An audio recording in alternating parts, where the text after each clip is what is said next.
in the land between the rivers Mesopotamia. The Greeks would later name it. The land between humanity learned something that changed everything. Learned to count seasons not by the return of hunger or the arrival of floods alone, but by marks made deliberately, marks that accumulated, marks that remembered. Here, in the crescent of fertile soil between the Tigris and Euphrates, the Sumerians built the world's first cities.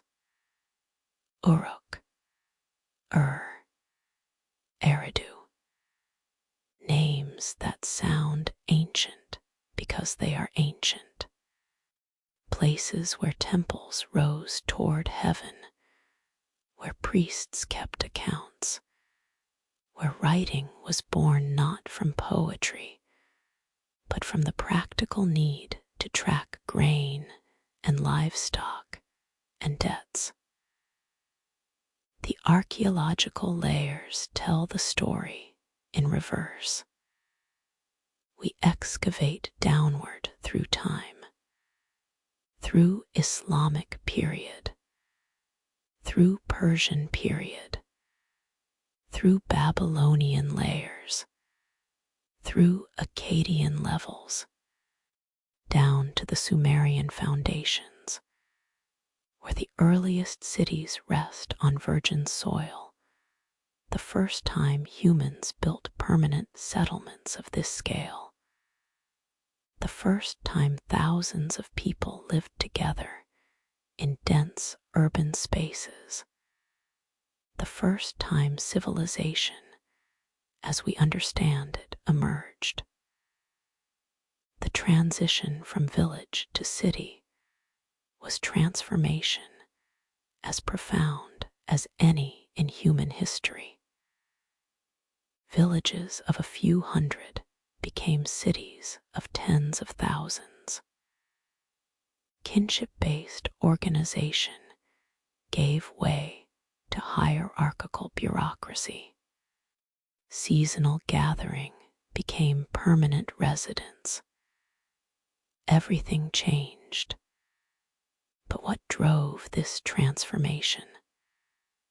The question has occupied scholars for generations. Climate change made the northern plains less hospitable, possibly pushing people southward into river valleys. Agricultural innovation, particularly irrigation, that made desert fertile enabled surplus food production that could support non-farming populations. Religion provided motivation for monumental building projects that required coordinated labor. Trade created networks that linked settlements, made cities into hubs of exchange. War made defense necessary, made walls essential, concentrated populations for mutual protection. All these factors interacted, created conditions where cities could emerge and could survive despite the challenges of organizing thousands of humans in confined spaces. The ziggurat dominated the Sumerian city. Was Temple Mountain, artificial sacred peak, rising above the flat river plain. The great ziggurat at partially reconstructed by Saddam Hussein in the 1980s, gives sense of the scale. A massive stepped pyramid, each level smaller than the one below, creating the impression of a mountain ascending toward heaven. The original stood perhaps 70 feet high, its mud brick construction plastered and painted, its summit crowned with a temple where priests performed rituals, where the city's patron deity was believed to dwell, where heaven and earth were thought to meet.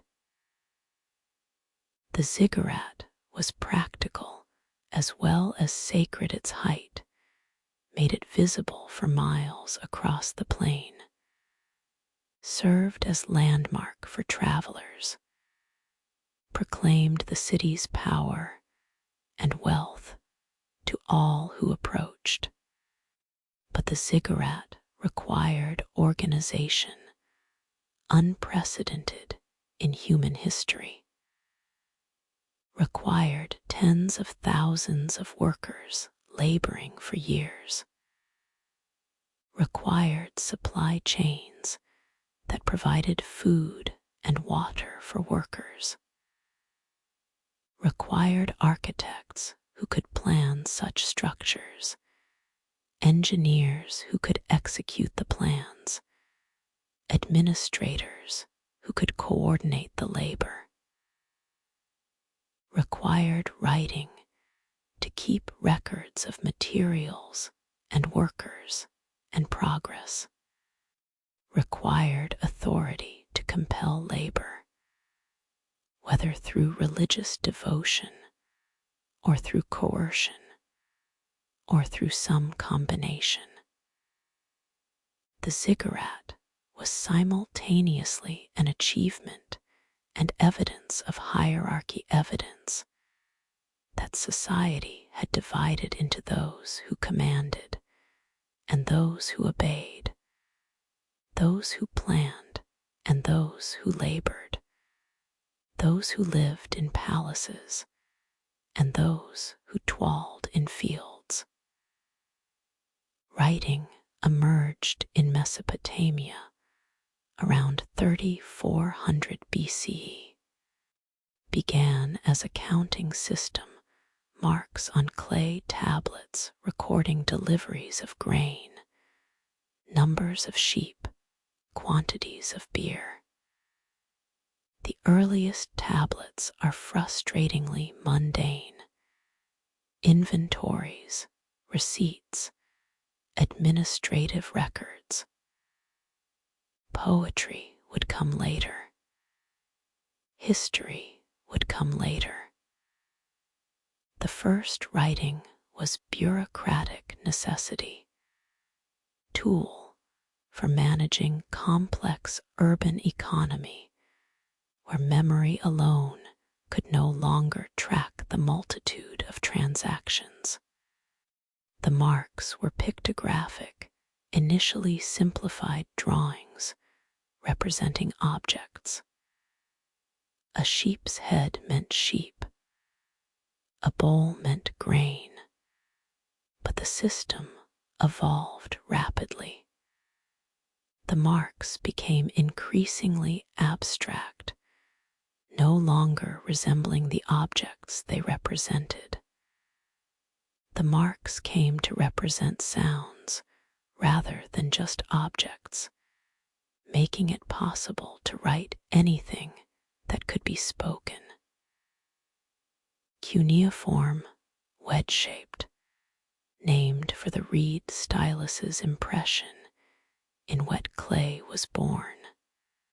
The transformation from pictograph to phonetic writing was intellectual leap of staggering significance, meant that writing was no longer limited to recording physical objects, but could record abstract ideas, could capture speech itself, could preserve poetry and prayer and philosophy.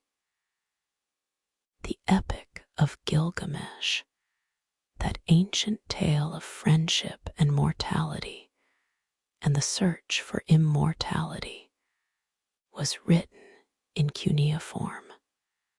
The Code of Hammurabi, that collection of laws famous for eye for an eye reciprocity, was inscribed in cuneiform on stone stela. Sumerian literature hymns to gods, laments for destroyed cities, wisdom literature advising on proper conduct, all preserved in cuneiform on clay tablets that survived when the cities themselves crumbled. But writing created new hierarchies, created division between literate and illiterate, between those who could access written knowledge and those who could not, created scribal class whose specialized knowledge made them essential, made them powerful, made them intermediaries between rulers and ruled. The ability to write and read was not widespread, was carefully controlled skill, passed from master scribe to apprentice through years of training in specialized schools, requiring memorization of hundreds of cuneiform signs. Writing concentrated power, made possible the administration of large-scale societies, made possible the preservation of laws and contracts and religious texts, but also made possible new forms of oppression, the burden of written debt, the enforcement of written law, the authority of written decree. The Sumerian city-states were never unified. Uruk competed with Lagash fought with Umma. Each city had its patron deity, its own king, its own territory. The competition sometimes erupted into warfare. The earliest written records include descriptions of battles, celebrations of victories, lamentations over defeats. The Stele of the Vultures, one of the earliest war monuments, depicts Lagash's victory over Umma, shows vultures carrying away the heads of defeated enemies. War was already institutionalized, already commemorated in art, already central to how cities related to each other. The pattern would repeat throughout history. Cities competing, kingdoms expanding, empires conquering, civilizations clashing. But the Sumerians also created beauty. The royal tombs of yielded treasures that testify to sophisticated artistry. The standard of with its mosaic panels showing war and peace. The golden bull's head lyre with its intricate inlays. Jewelry of gold and lazuli that traveled from Afghanistan. Evidence of trade networks stretching across ancient Near East. The death pits associated with the royal tombs reveal darker side. Retainers buried with their rulers, apparently drugged or poisoned so they could serve in the afterlife. Evidence that human sacrifice was practiced, that some lives were considered expendable for others' comfort, even beyond death. The Sumerian civilization would not last, would be conquered by Akkadians under Sargon around 2334 BCE. First ruler to unite Mesopotamia under single authority, creator of the first empire. The Sumerian language would gradually die out, replaced by Akkadian, though Sumerian continued as liturgical language, as Latin would later continue in Christian Europe long after it ceased being spoken. The cities would fall to new conquerors: Babylonians, Assyrians, Persians. The ziggurat at would be abandoned, would crumble, would become mound of rubble that local Arabs called Tel al-Mukayyar, the mound of pitch, because bitumen bonded its bricks. The clay tablets would be buried, would wait millennia before archaeologists deciphered their scripts, before the Sumerian language was recovered, before the Epic of Gilgamesh could be read again. But what the Sumerians created persisted. The sextiminute hour and sextisecond minute come from Sumerian base 60 counting system. The 7-day week may derive from Sumerian lunar observations. The concept of written law descends from Mesopotamian codes. The ziggurat influenced later temple architecture. Most fundamentally, the idea of the city of dense human settlement organized around central authority, monumental architecture, specialized labor, trade networks, written administration. This idea that the Sumerians pioneered would spread across the world, would become the dominant form of human organization, would shape human civilization for millennia. We close standing before the ruins of imagining the ziggurat whole, imagining the city alive with thousands of inhabitants, imagining the scribes bent over their tablets, the priests ascending the temple steps, the merchants negotiating in the marketplace, the laborers working the fields beyond the walls.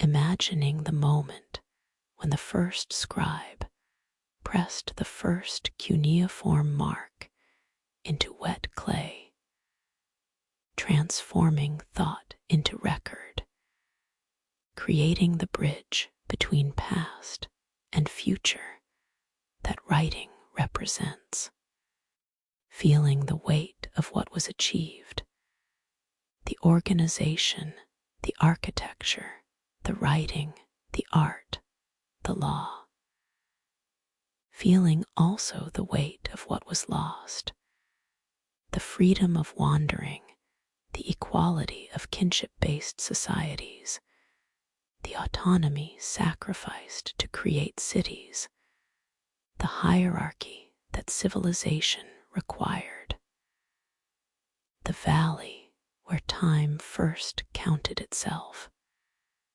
where humans first bound themselves to place, where writing preserved memory beyond biological limits, where civilization was born in beauty and brutality, in achievement and oppression, in the space between two rivers where humans learned to build cities and could never return to simpler ways. The beginning, forever marking us, forever shaping how we live, the valley, the cities, the writing, forever the foundation upon which all later civilizations would build. They stand across the landscape like giants turned to stone, like sentinels keeping watch through millennia, like prayers made physical, made permanent, made too heavy to be forgotten. The megaliths, those massive stones that Neolithic peoples quarried and transported and raised in patterns that suggest intention, but do not reveal meaning. Stonehenge on the Salisbury Plain, Karnak's endless stone rose in Brittany, Malta's temple complexes, Newgrange in Ireland, the standing stones of Orkney, monuments that predate writing, that cannot explain themselves, that speak only in the language of stone and shadow and alignment with celestial events. Stonehenge draws the eye first because its iconic silhouette is known worldwide. The outer circle of sarsen stones those massive sandstone blocks, each weighing 25 tons, quarried from Marlborough, Down's 20 miles distant stands, or leans, or has fallen, forming the most recognizable prehistoric structure in Europe. The inner horseshoe of bluestones, smaller but mysterious, because they originated in Preseli Hills of Wales, 200 miles away, somehow transported by peoples who lacked wheels, lacked draft animals, lacked metal tools. The question of how the bluestones reached Salisbury Plain has generated theories ranging from human transport along water routes to glacial deposit during ice ages. The human transport theory seems more likely, but requires imagining the effort. Communities mobilizing to move 80 stones weighing up to 4 tons each across 200 miles of Neolithic landscape. But the how matters less than the why. Why did people invest such extraordinary effort? The alignment gives clues. At summer solstice, the sun rises directly above the heel stone when viewed from the circle's center, sends rays through the trilithons in precise alignment. At winter solstice, the sunset aligns with the structure in opposite direction. The astronomical alignment is undeniable. But what did it mean to builders? Was Stonehenge a temple where solstices were celebrated with rituals whose nature we can only imagine? Was it astronomical computer, tool for predicting solar and lunar events? Was it healing sanctuary, as some theories suggest based on evidence of cremated remains and the bluestone's legendary healing properties? Was it territorial marker, display of community power and organizational capability? Was it all these things or something else entirely? Something our categories cannot contain because we think so differently from Neolithic peoples. The construction occurred in phases spanning 1,500 years. earliest phase, around 3100 BCE, was simple circular ditch and bank, nothing to suggest the monument that would follow.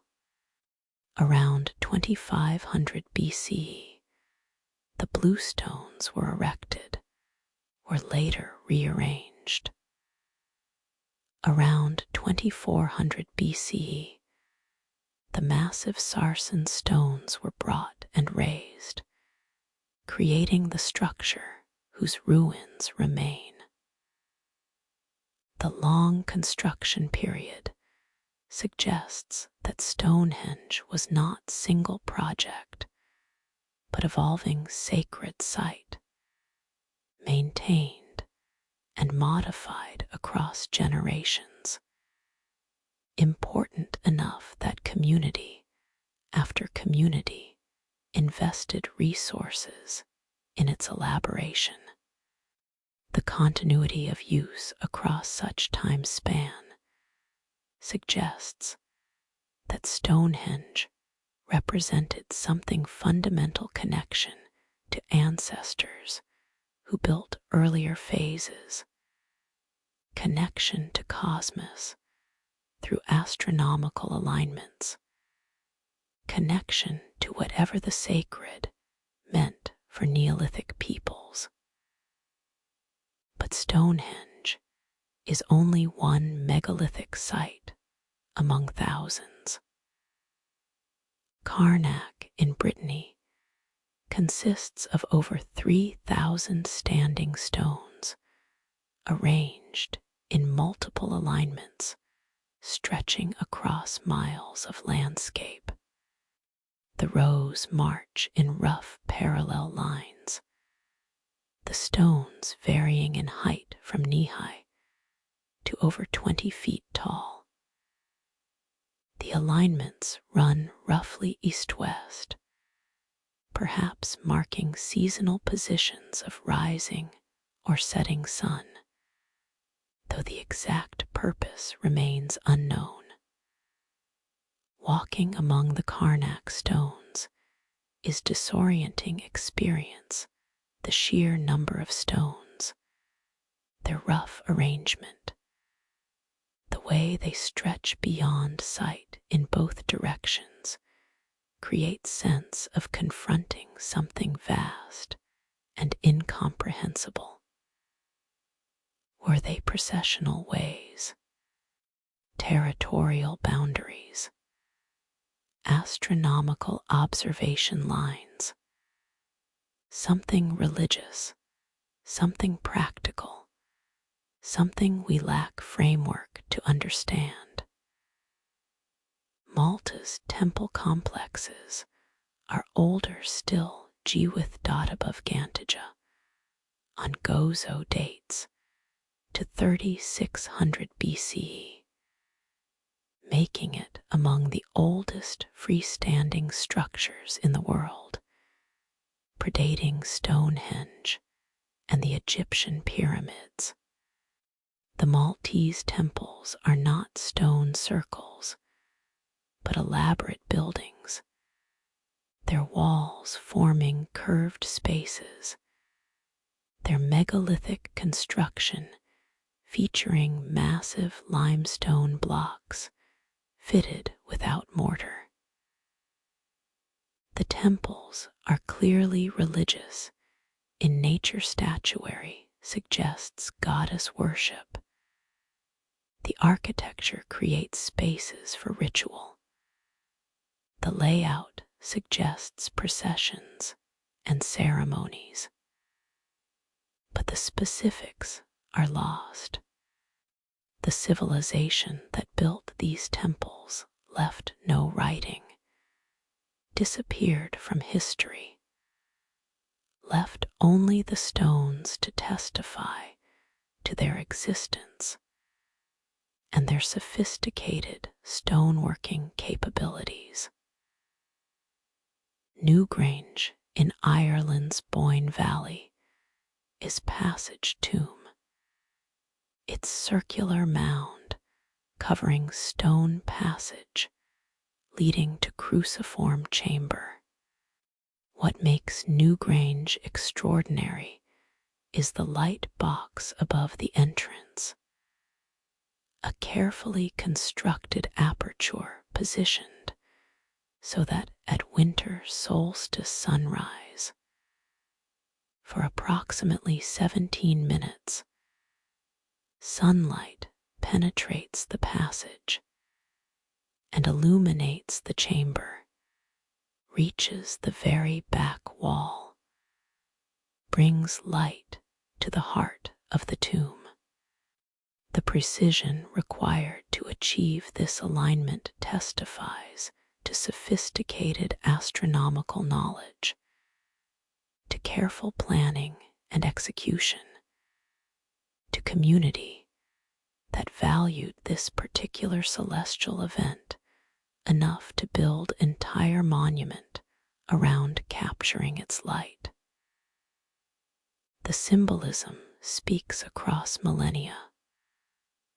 Light entering darkness, sun returning at winter's depth, death and rebirth enacted through architecture and astronomy. The questions multiply with each site. Who built these monuments? Communities. Certainly no individual or family could move such stones, could organize such projects. But what was the social structure that enabled such mobilization? Chiefs who commanded, religious authorities who inspired, communal decision-making that somehow achieved consensus on massive multi-generational projects. What motivated the work? Religious devotion, astronomical curiosity, territorial claims, social cohesion through shared purpose. What technologies were employed?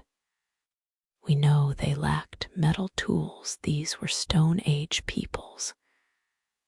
We know they lacked wheels for most of the period. But they had levers, rollers, ropes, ramps, ingenious applications of mechanical advantage.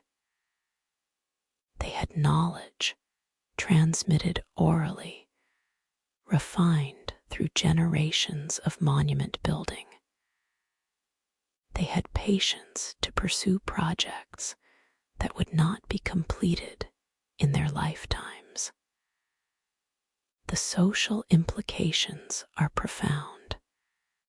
Building megaliths required surplus food to feed workers, surplus time not devoted to immediate survival, surplus organization to coordinate large groups, required inequality. Most likely someone had to direct the work, had to have authority to command or persuade others to participate. Required belief system that made the effort worthwhile, belief that the gods demanded it, belief that the dead required it, belief that proper relationship with cosmos depended on it, required enough stability that communities could plan and execute projects spanning generations without being dispersed by war or famine or migration. The megaliths are evidence, then, of societies that had moved beyond subsistence, had developed hierarchies and belief systems and organizational capabilities sophisticated enough to build monuments that would outlast their civilizations by millennia. But the megaliths also suggest continuity, with earlier human spirituality, suggest that Neolithic peoples felt same needs that drove cave painters of Lascaux need to mark the sacred, to connect with something beyond immediate reality, to leave testimony that they had existed and had understood their existence to be meaningful. The painted caves expressed this through images in hidden darkness. The megaliths expressed it through stones in open landscape. Both are reaching toward transcendence, toward making permanent what is impermanent, toward connecting with patterns, animal migrations, celestial movements that exceed individual human lifespan. The mystery of the megaliths is perhaps their greatest gift. We cannot know their full meaning, cannot recover the rituals, the songs, the stories that explained what the stones meant to those who raised them. We can measure the alignments, can analyze the construction techniques, can date the sites through radiocarbon methods, but we cannot fully understand. The incompleteness of our knowledge is humbling, reminds us that much of human past is lost, reminds us that understanding ancient peoples requires acknowledging that they may have thought in ways we cannot recreate, may have had concerns and values that differ profoundly from ours, may have organized their worlds according to principles that make sense to them, but remain opaque to us despite all our analytical tools. Yet the megaliths connect us to those ancient peoples. When we stand at Stonehenge at solstice, watching the sun rise in alignment that builders planned, we share something with them. We witness what they witnessed. We see what they deemed important enough to encode in stone. When we walk among Karnak's rows, we follow paths they created. We move through landscape they shaped.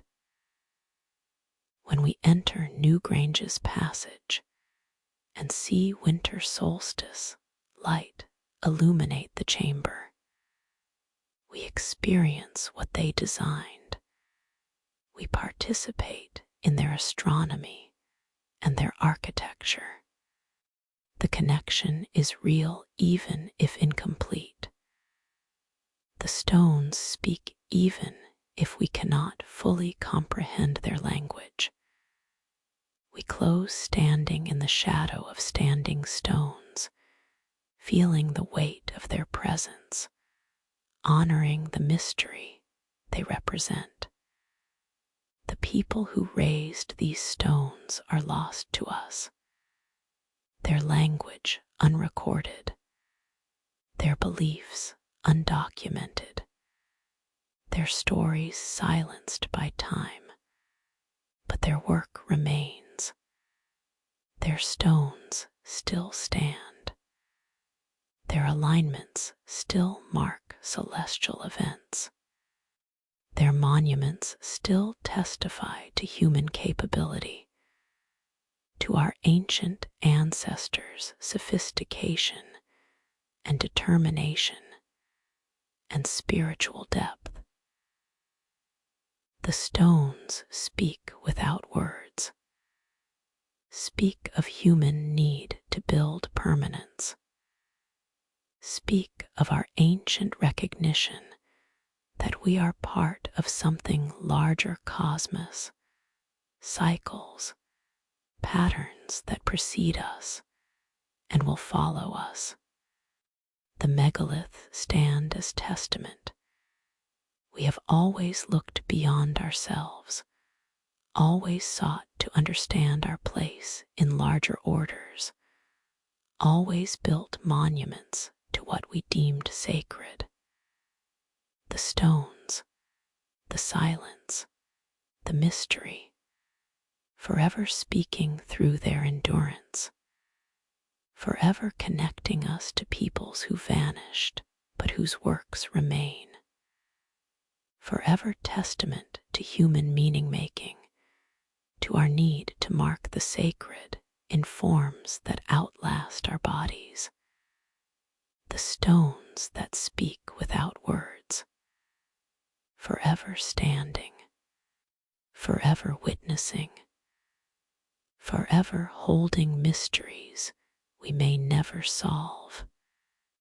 The Nile flows through time as surely as through landscape, flows north through desert, transforms barren sand into fertile corridor, makes life possible in land that would otherwise be uninhabitable. The annual flood inundation, the Egyptians called it, arrives with predictable rhythm, deposits rich silt across floodplain, recedes leaving soil ready for planting. The cycle is reliable, is generous, is the heartbeat of a civilization that endured 3,000 years, that built monuments we still cannot fully explain, that thought so deeply about death, because the desert preserved their dead so perfectly that decay seemed optional, seemed like something that happened only if proper procedures were not followed. Egypt is gift of the Nile, Herodotus wrote, and he was correct. Without the river, there would be no Egypt, only desert, only the Sahara's endless sand and rock stretching from Atlantic to Red Sea.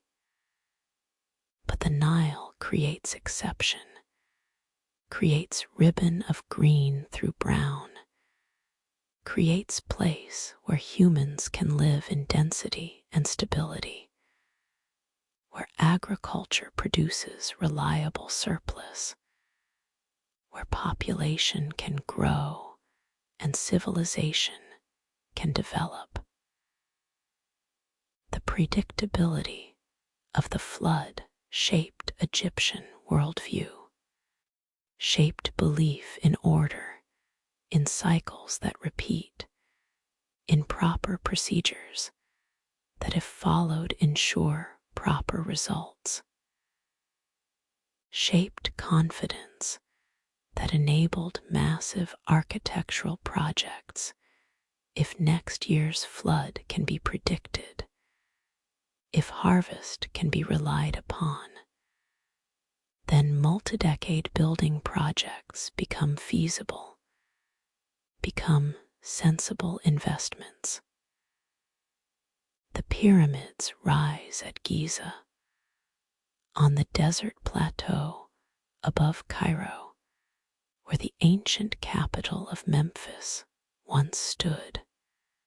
3 great pyramids, Khufu's Great Pyramid, Khafre's Pyramid, Menkaura's Pyramid, surrounded by smaller pyramids, temples, tombs, the Sphinx. The Great Pyramid is most famous, most studied, most inspiring, and most frustrating. Built around 2560 BCE. It stands 481 feet high originally, now 455 feet, after losing its limestone casing, covers 13 acres at its base, contains approximately 2.3 million stone blocks, averaging 2.5 tons each. The precision is remarkable. The base is level to within 1 inch across 755 feet per side. The sides are aligned to cardinal directions within 4 minutes of arc. The passages inside align to stellar positions. The construction required moving and placing these massive blocks with accuracy that modern engineering finds impressive, required organization of labor force estimated at 20 to 30,000 workers, sustained for 2 decades, required quarrying stone from Aswan 600 miles upriver and transporting it by boat during flood season. The purpose is assumed to be funerary. The Great Pyramid was Khufu's tomb, the place where his mummified body would rest, surrounded by treasures and provisions for the afterlife, protected by massive stone from robbers and time. But the assumption is not certain. The burial chamber within the pyramid was found empty when first entered in the 9th century CE, whether robbed in antiquity or never used is unknown. Alternative theories proliferate.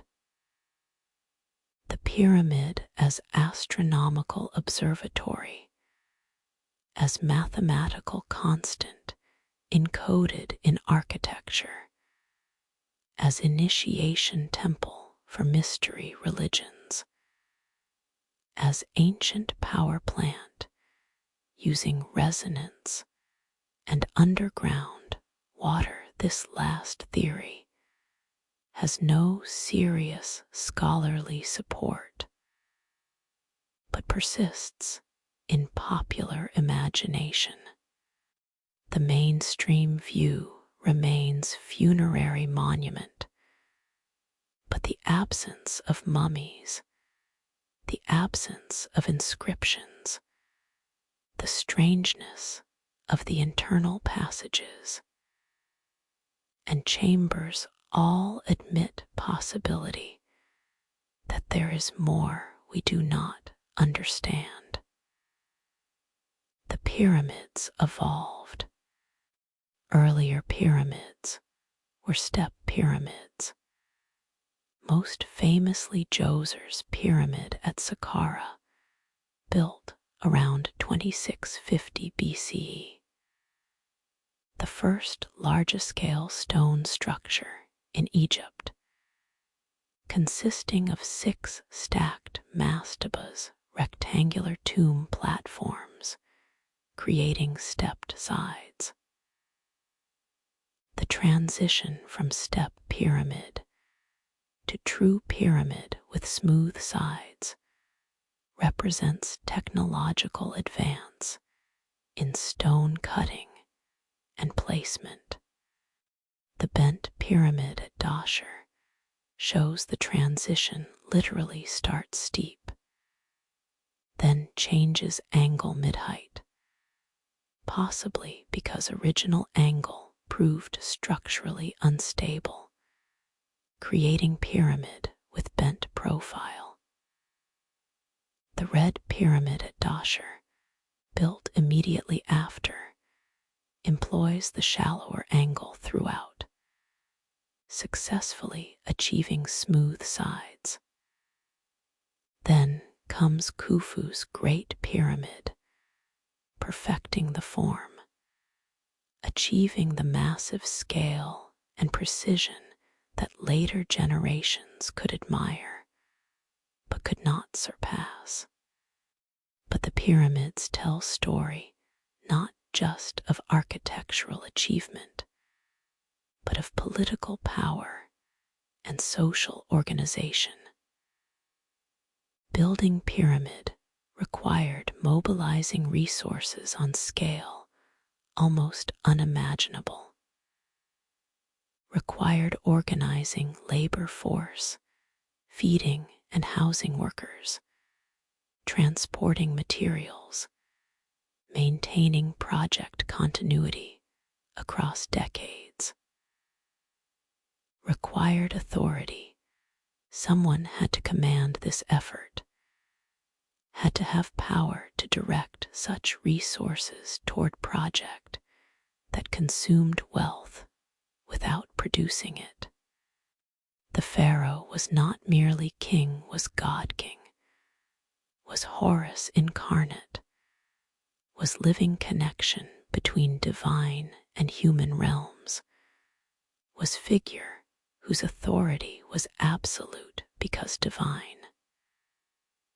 The pyramid expressed and reinforced this authority, proclaimed Pharaoh's power through scale, testified to his ability to mobilize Egypt's resources, served after death as eternal monument declaring his importance, his divinity, his right to rule. The social cost was enormous. 20,000 workers laboring for 20 years represents 400,000 person-years of labor, equivalent to one person working 8 hours a day for over 2 million years. What else might those laborers have built had they not been building pyramid? What infrastructure might have been created? What homes improved? What agriculture expanded? The pyramids are simultaneously architectural marvels and evidence of priorities that valued pharaohs' afterlife more than workers' lives. Recent archaeology suggests the workers were not slaves, were paid laborers, received medical care, were buried with honor when they died. But even paid labor directed toward monument for God King, rather than toward projects that might have improved ordinary people's lives, represents form of exploitation, represents system where inequality was not merely tolerated, but was enshrined as cosmic order. Egyptian religion was preoccupied with death, or rather, with defeating death. The elaborate mummification procedures, the spells inscribed on tomb walls, the Book of the Dead, with its prayers and instructions for navigating the afterlife, all testify to belief that death was journey rather than ending, that with proper preparation one could achieve eternal life. The mummification process took 70 days, involved removing internal organs except heart, which was needed for judgment, drying the body with natron salt, wrapping it in linen with amulets placed between layers, performing rituals that transformed corpse into mummy capable of housing the Ka life force and Ba personality in afterlife. The Book of the Dead, more accurately, Book of Coming Forth by Day, was collection of spells and prayers meant to help the deceased navigate the dangers of the underworld and achieve resurrection. The most famous scene shows the weighing of the heart. The deceased stands before Osiris, god of the underworld, while Anubis weighs the deceased's heart against the feather of mad truth and justice. If the heart is lighter than the feather, meaning the deceased lived justly, they are granted eternal life. If heavier, meaning they lived unjustly, their heart is devoured by Ammit, the soul-eating demon, and they cease to exist. The scene represents moral universe where one's actions in life determine fate after death, where justice is cosmic principle, where even pharaohs must account for their conduct. But the Book of the Dead reveals class divisions. The spells were expensive papyrus, was costly. Scribes charged for their work. Elaborate tombs were beyond reach of most Egyptians. The wealthy could afford elaborate preparations that promised successful afterlife. The poor could not. The religion that promised eternal life did so unequally, provided better chance of resurrection to those who could pay for it. Even in death, inequality persisted. Even in religion concerned with ultimate questions, practical realities of wealth and poverty determined outcomes. The hieroglyphs covering temple walls and papyrus scrolls are beautiful, are complex, a writing system that combines logographic signs representing words, syllabic signs representing sounds, and determinative signs clarifying meaning elements. The Rosetta Stone, discovered in 1799, provided key to decipherment because it contained same decree in 3 scripts: hieroglyphic for religious texts, demotic for daily use, and Greek for Greek-speaking rulers of Egypt. Champollion's breakthrough in 1822 unlocked hieroglyphs, made it possible to read what Egyptians had written, gave voice to civilization that had been silent for over a millennium. Reading hieroglyphs reveals that ancient Egyptians were not so different from us. They worried about taxes. They loved their families. They wrote love poems and drinking songs. They complained about bureaucracy. They recorded their accomplishments with pride, sometimes bordering on arrogance. They were human, fully human as we are, despite the millennia separating us. The hieroglyphs destroy any notion that ancient peoples were simple or primitive. They were sophisticated, were thoughtful, had concerns and joys and sorrows recognizable across time. The writing preserves their voices, lets them speak to us, creates bridge across the silence of centuries. The decline of Egyptian civilization was gradual. Foreign invasions, Hyksos, Assyrians, Persians interrupted, but did not end Egyptian independence. Alexander the Great conquered Egypt in 332 BCE, was greeted as liberator from Persian rule, established Alexandria that would become intellectual capital of Hellenistic world. The Ptolemaic dynasty that followed was Greek, but adopted Egyptian customs, built temples in Egyptian style, presented themselves as pharaohs.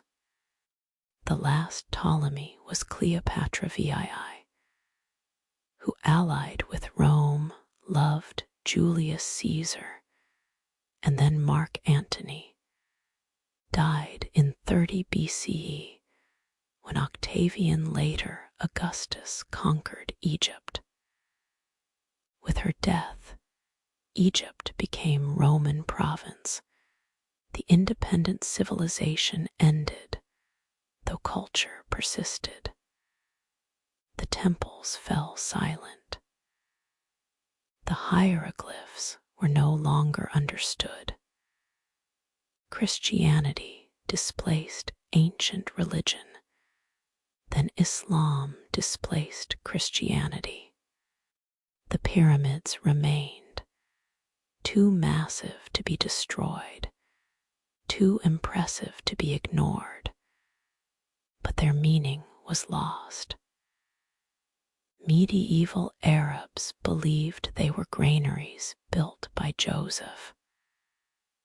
Renaissance Europeans thought they were astronomical observatories. The truth was simpler and stranger. They were tombs, monuments to dead kings, expressions of civilization that believed death could be defeated through proper procedures and sufficient stone.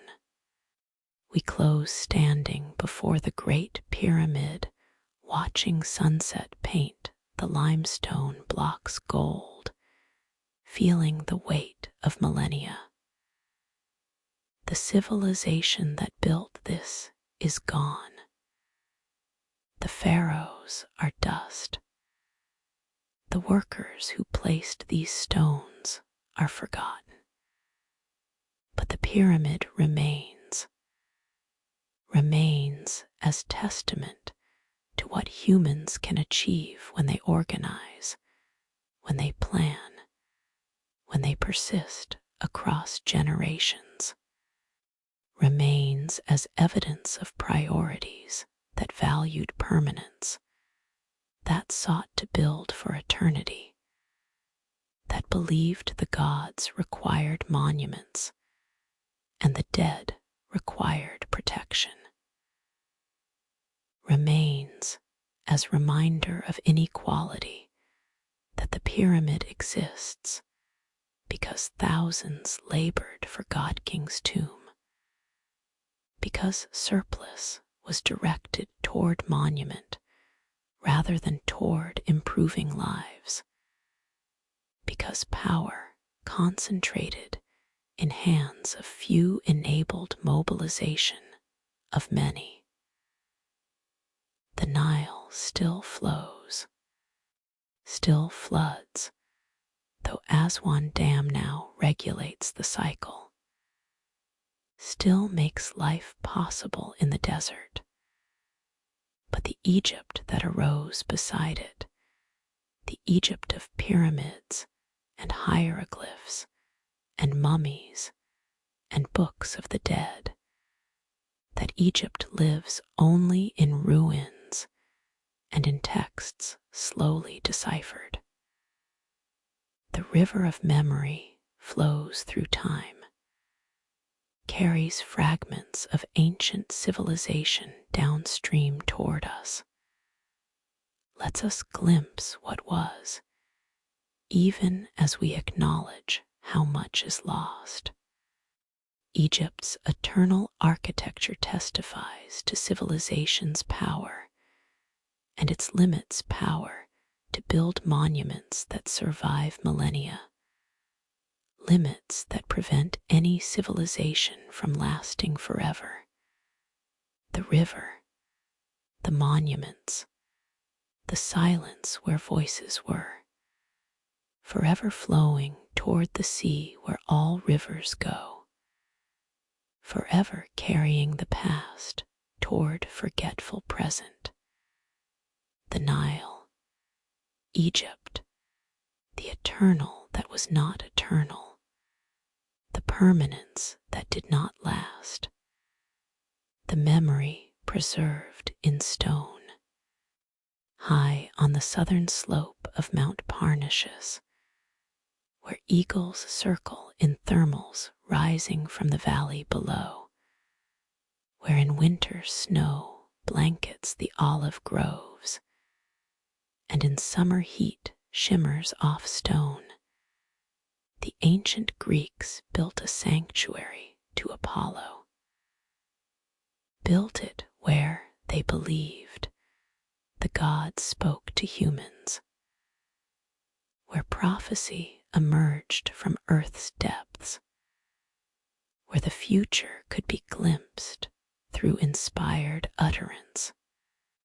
Delphi was not merely temple, was the center of the Greek world, the omphalos, the navel, marked by conical stone representing world's midpoint, place where Zeus's eagles met when released from opposite ends of the earth.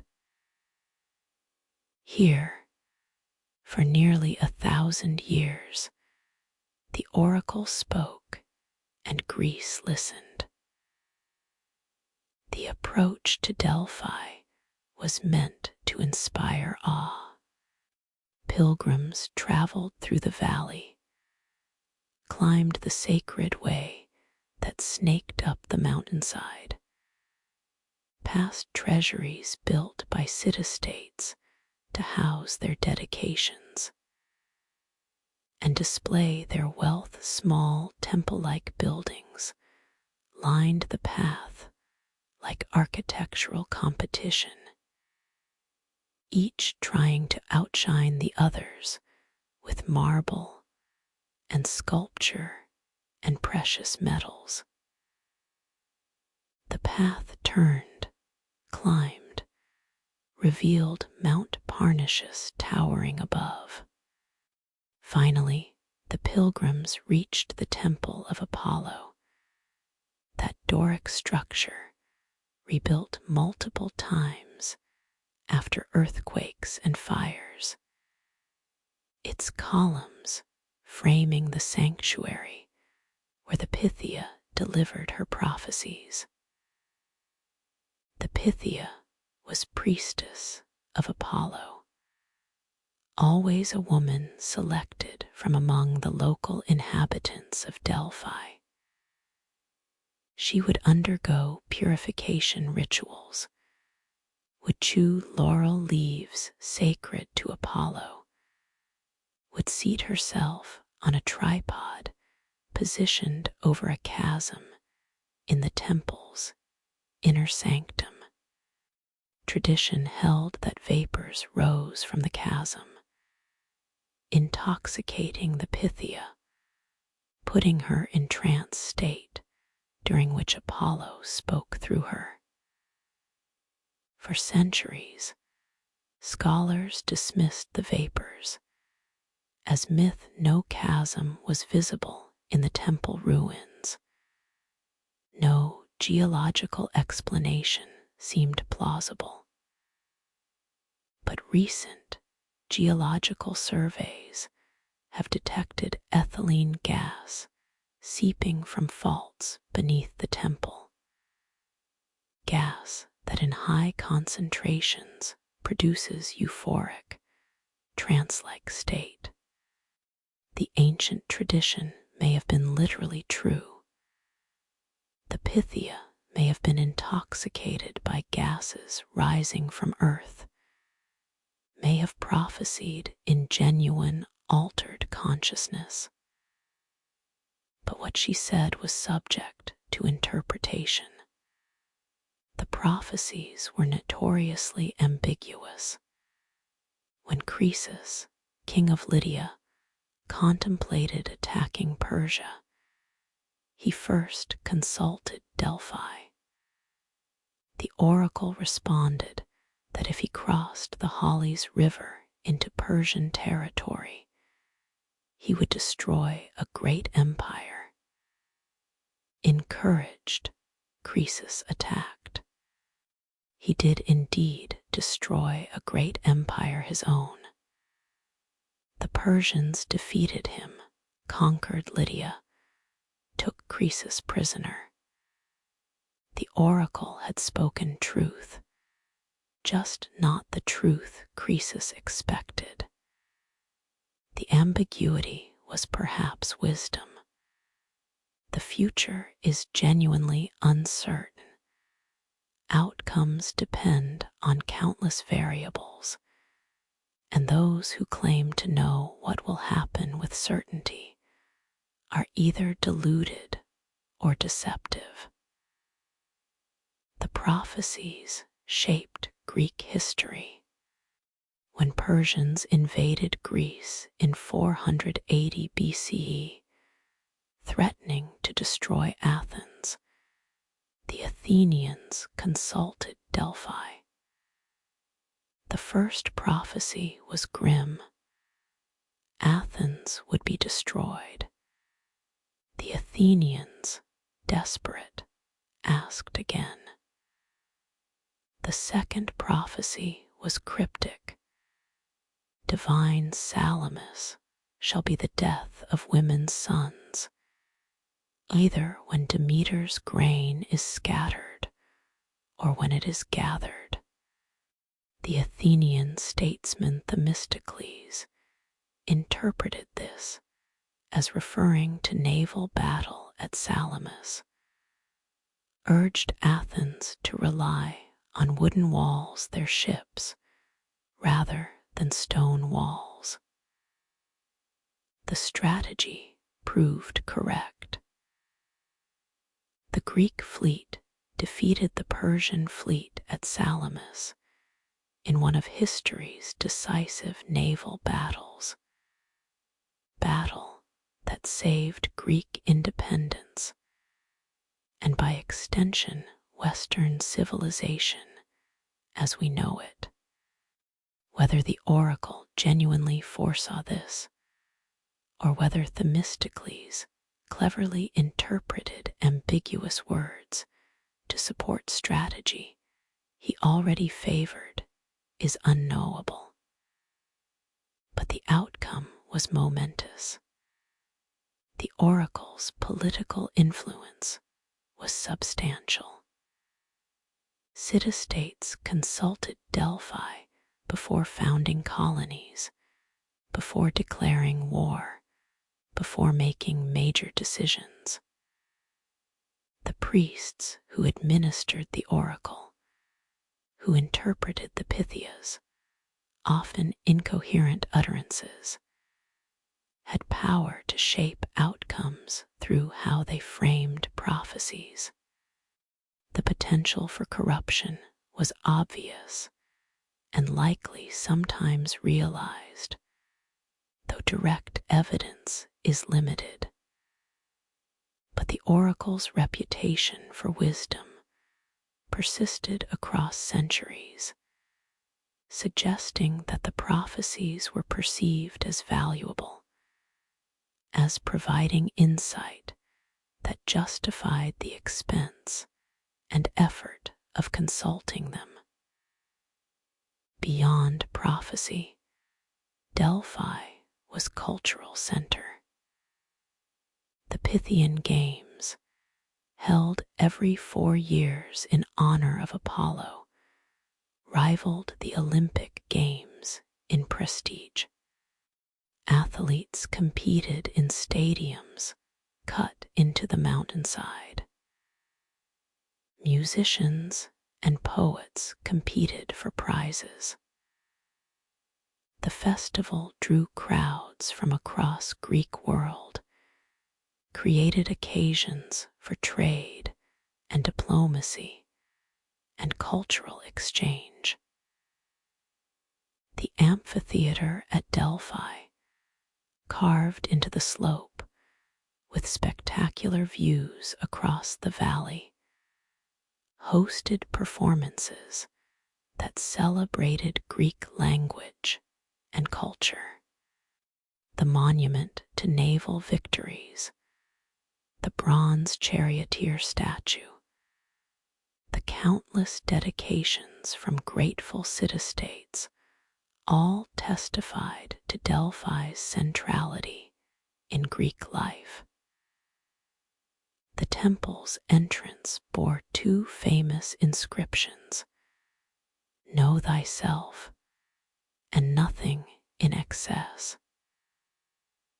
The phrases encapsulate Greek philosophical wisdom, the importance of self-knowledge, the value of moderation, the danger of hubris. These maxims, attributed to various sages, were displayed where everyone entering Apollo's sanctuary would see them, would be reminded of wisdom that transcended specific prophecies.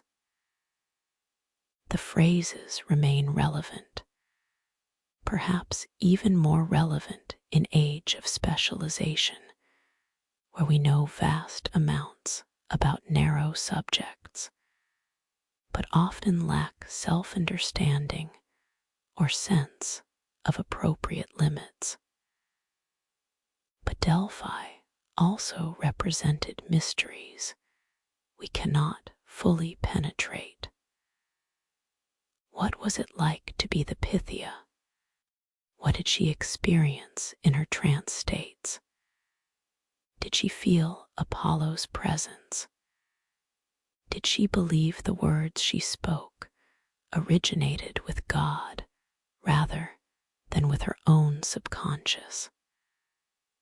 What was it like to hold such power and responsibility, to know that your utterances would shape history, that kings would make decisions based on your words? The Pythia left no writings. Her voice comes to us only through others' reports, and those reports were written by men in culture that gave women few opportunities for self-expression. We know what the Pythia said only through what male priests and chroniclers claimed she said. Her actual experience, her subjectivity, is lost. The oracle's decline mirrored Greek civilization's decline. As Rome gained power, as rationalism challenged traditional religion, as Christianity emerged, Delphi's authority waned. The last recorded prophecy was delivered in 393 CE, shortly before Emperor Theodosius banned pagan practices. The oracle fell silent. The temple was eventually destroyed by Christian zealots, or possibly by earthquake. The stones were quarried for other buildings. The site was abandoned, became village called Castri, the ancient sanctuary buried beneath modern habitations. Not until late 19th century did French archaeologists excavate Delphi, revealing the ancient sanctuary, uncovering the treasuries and the temple and the stadium. The ruins today are powerful, are beautiful, are dramatic. The temple foundations frame views of the valley below and mountains beyond. The treasuries line the sacred way still. The stadium and theater demonstrate Greek's ability to work with mountainside terrain. But the sanctity is gone. The oracle is silent. Apollo has left, or has never been, or means something different now. That we do not believe in prophecy and interpret myths symbolically. What remains is archaeology, is tourism, is UNESCO World Heritage Site visited by thousands annually who come to see where ancient Greeks sought divine guidance. But perhaps Delphi still offers wisdom, not through prophecy, but through presence. Reminds us that humans have always sought to know the future, have always wanted certainty about what is inherently uncertain. Reminds us that ambiguity is often truer than certainty, that interpretations matter as much as prophecies, that we shape outcomes through how we understand possibilities. Reminds us that communities need sacred centers, need places that feel set apart, need occasions for gathering that transcend daily concerns. The oracle's breath may have been ethylene gas rather than divine inspiration. But what matters is what the oracle represented. Connection to something greater than individual human knowing. Wisdom that came from looking beyond immediate circumstances. Guidance that helped communities navigate uncertainty. We close as evening settles over Delphi, as shadows fill the valley and distant mountains fade into dusk. Stand where pilgrims stood, where the Pythia spoke, where Apollo was believed to guide human affairs. Feel the presence of the sacred even if we no longer believe the same things. Honor the seeking even if we doubt the finding. The oracle's breath is silent now. The tripod is gone. The chasm is closed or was never open. But the questions remain. The seeking remains. The human need for guidance when facing unknown future remains.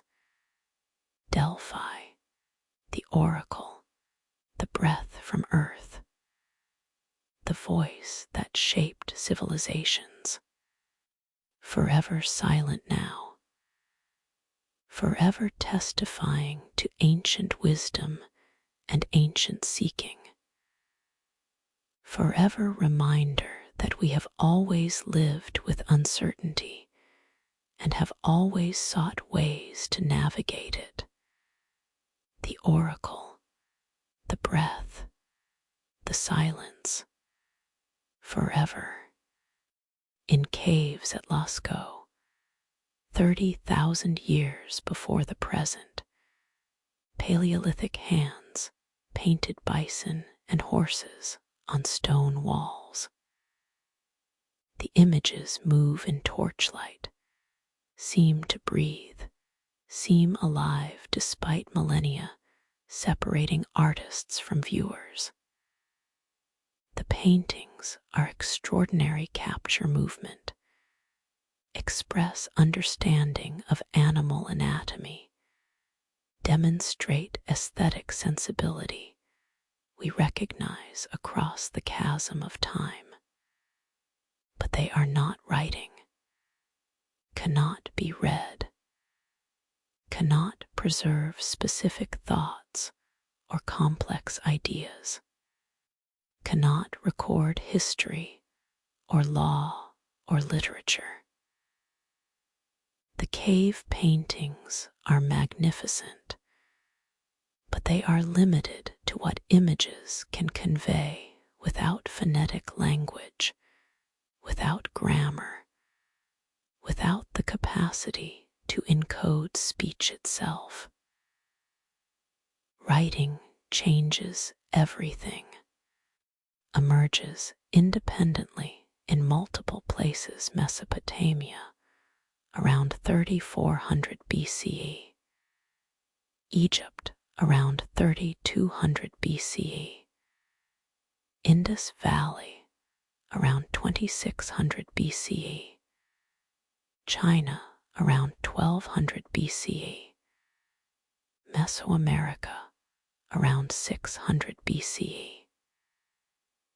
Each system develops in response to local needs, employs different strategies for encoding language, creates different possibilities and limitations.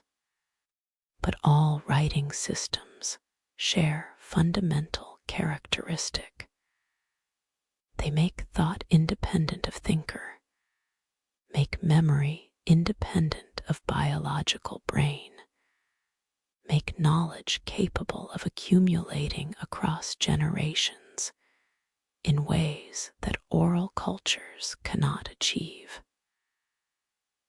Writing is cognitive technology that transforms human consciousness, creates new forms of thought, makes civilization as we know it possible.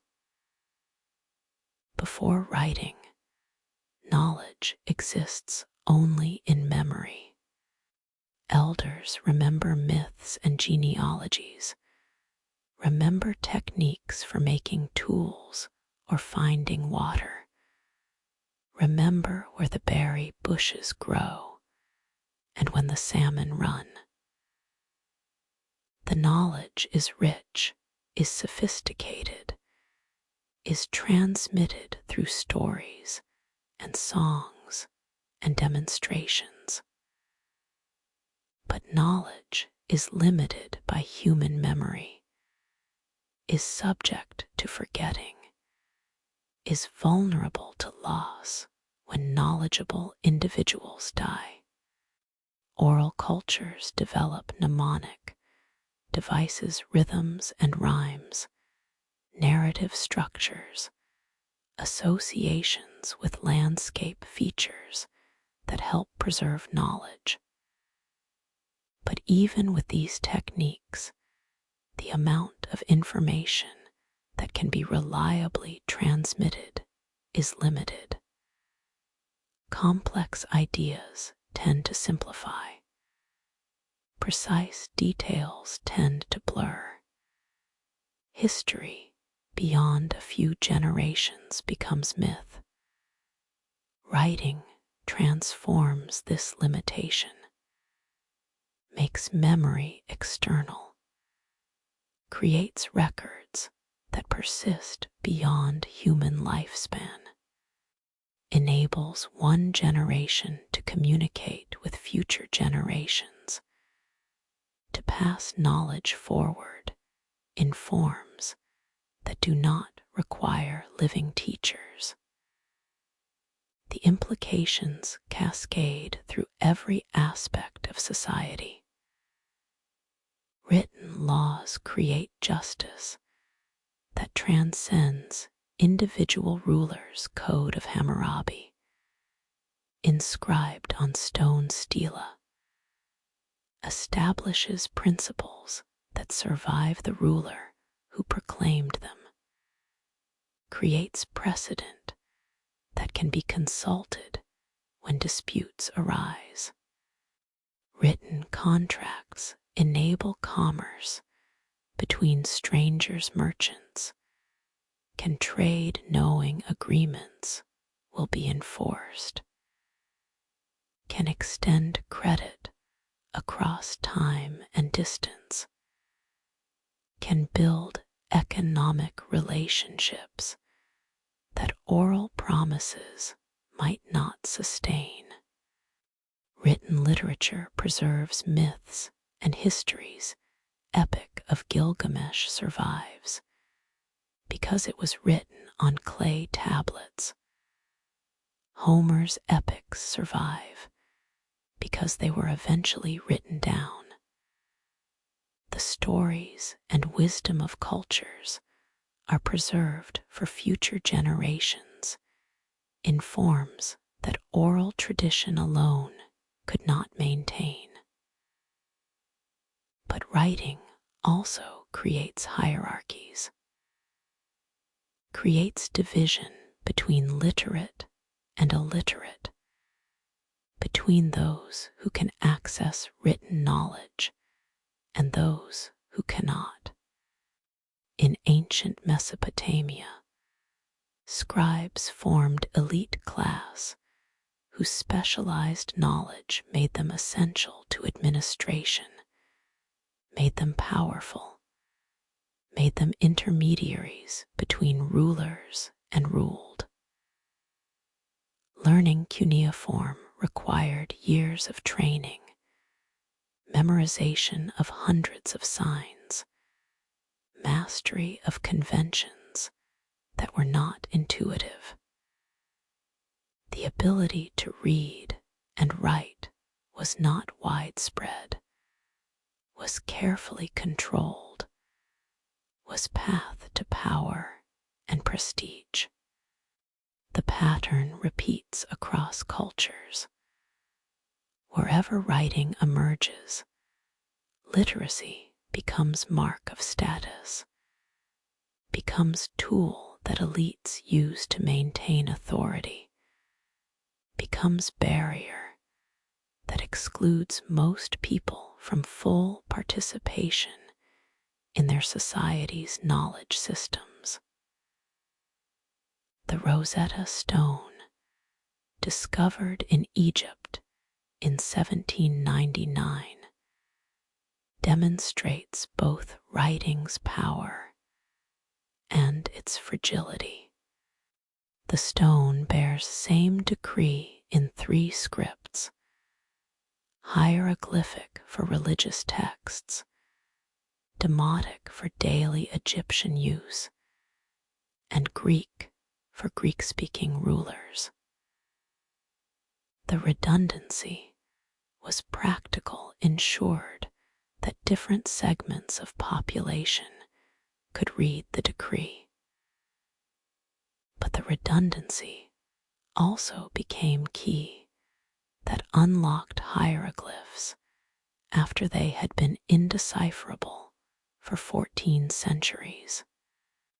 Jean-Francois Champollion, studying the Rosetta Stone, realized that hieroglyphs were not purely symbolic, but included phonetic elements, used this insight to decipher the script, gave voice to civilization that had been silent since Egypt's conquest by Rome. The stone testifies to writing's vulnerability. When a script is no longer actively used, when no one remembers how to read it, entire literatures can be lost. Entire civilizations can become mute. The loss is visible throughout history. Indus Valley script remains undeciphered. We can see the signs on seals and pottery, but cannot read them, cannot access whatever thoughts or records they encoded. Mannone Linear A is similarly unreadable. We know it was writing system used in Bronze Age Crete, but cannot decipher it, cannot hear what Mannones wrote.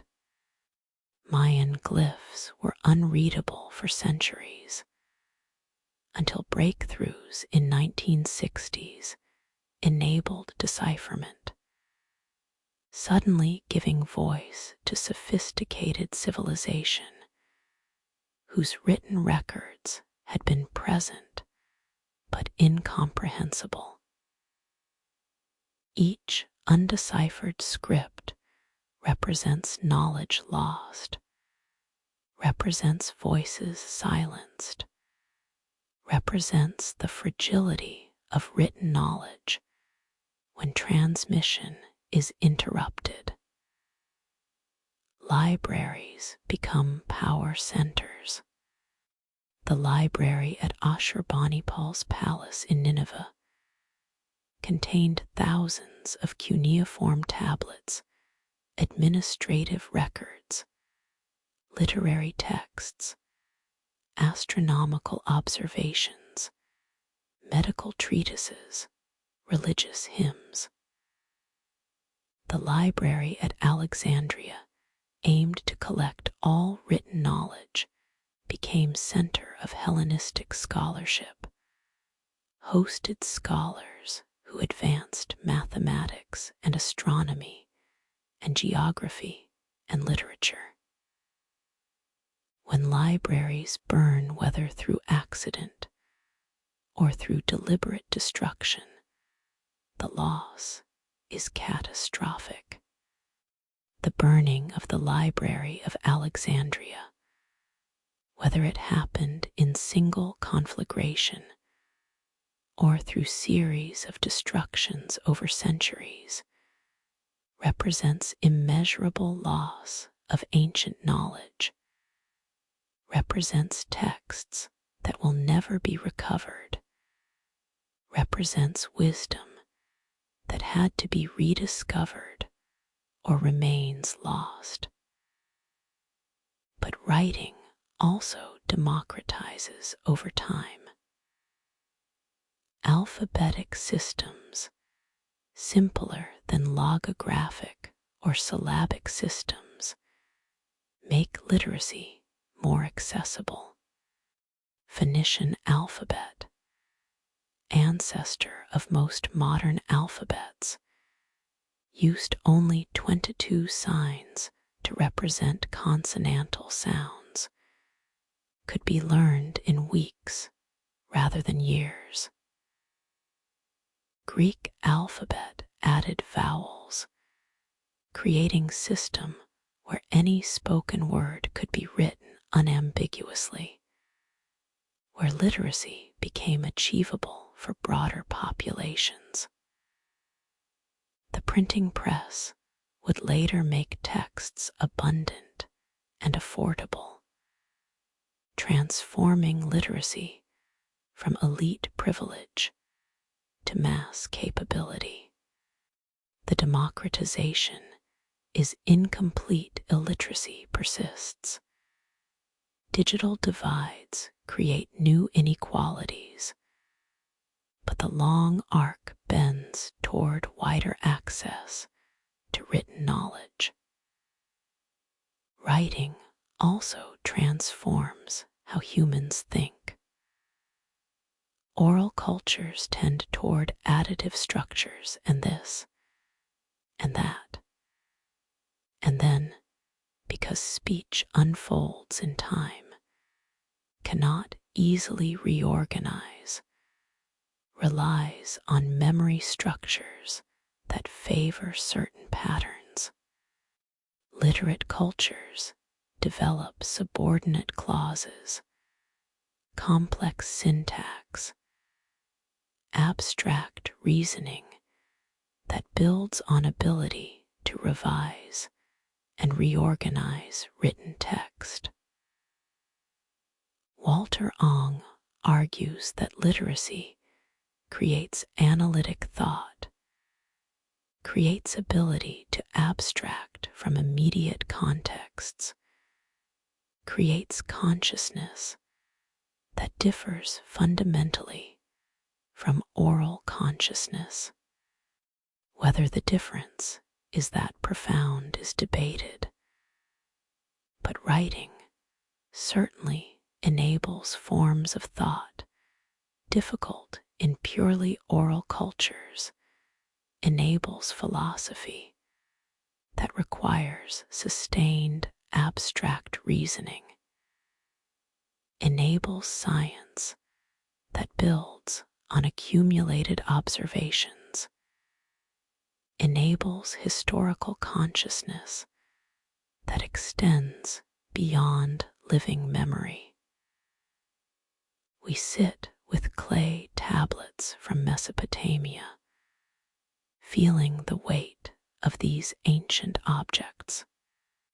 Some are administrative records, quantities of grain, numbers of animals, accounts of transactions. Some are literary fragments of Gilgamesh, hymns to gods, wisdom literature. Some are personal letters between merchants, love poems, school exercises, where apprentice scribes copied texts repeatedly to learn their craft. The humanity in these texts is striking. We recognize ourselves in their concerns, in their business dealings, and their religious devotions, and their expressions of affection. Writing bridges the millennia, lets ancient voices speak, creates connection across vast temporal and cultural distances. The thread of written language binds us to ancestors we never knew. Let's Hammurabi's laws speak across 4 millennia. Let's Homer's epics survive 2.5 millennia. Let's Confucius's wisdom reach us across 2.5 millennia. Lets us know what ancient peoples thought, how they organized their societies, what they valued, what they feared. Without writing, we would know ancient civilizations only through archaeology, through artifacts and ruins, through material remains that can be analyzed but cannot speak. Writing gives voice to the past, preserves human consciousness across generations, makes history possible by making permanent record possible. But the thread is fragile. Languages die, taking their literatures with them. Libraries burn. Texts decay, papyrus crumbles, parchment fades, even stone erodes. Digital storage may prove equally vulnerable. Formats become obsolete, data degrades, storage media fail. Preservation requires vigilance, requires copying texts from failing media to new media, requires maintaining knowledge of how to read old formats. The knowledge we take for granted, the texts we assume will always be available, exists only because countless scribes and librarians and preservationists have maintained the chain of transmission, have copied manuscripts, have protected libraries, have taught new generations how to read old scripts. We close contemplating writing's gift and burden. The gift is permanence, is the ability to preserve thought beyond biological limits is access to accumulated wisdom of millennia. The burden is responsibility to preserve, to transmit, to teach, to maintain the thread that binds us to the past and extends toward the future. The thread that is strong but is also thin, that has been broken countless times when scripts were forgotten or libraries were destroyed, that requires constant attention to maintain. Writing is humanity's most consequential invention, made civilization possible, made history possible, made us who we are, people who can learn from ancestors we never met, who can preserve knowledge for descendants not yet born, who are bound across time by the thread of written language. The thread, the binding, the permanence, and the fragility, forever connecting us to the past, forever extending toward the future, forever requiring our vigilance to maintain.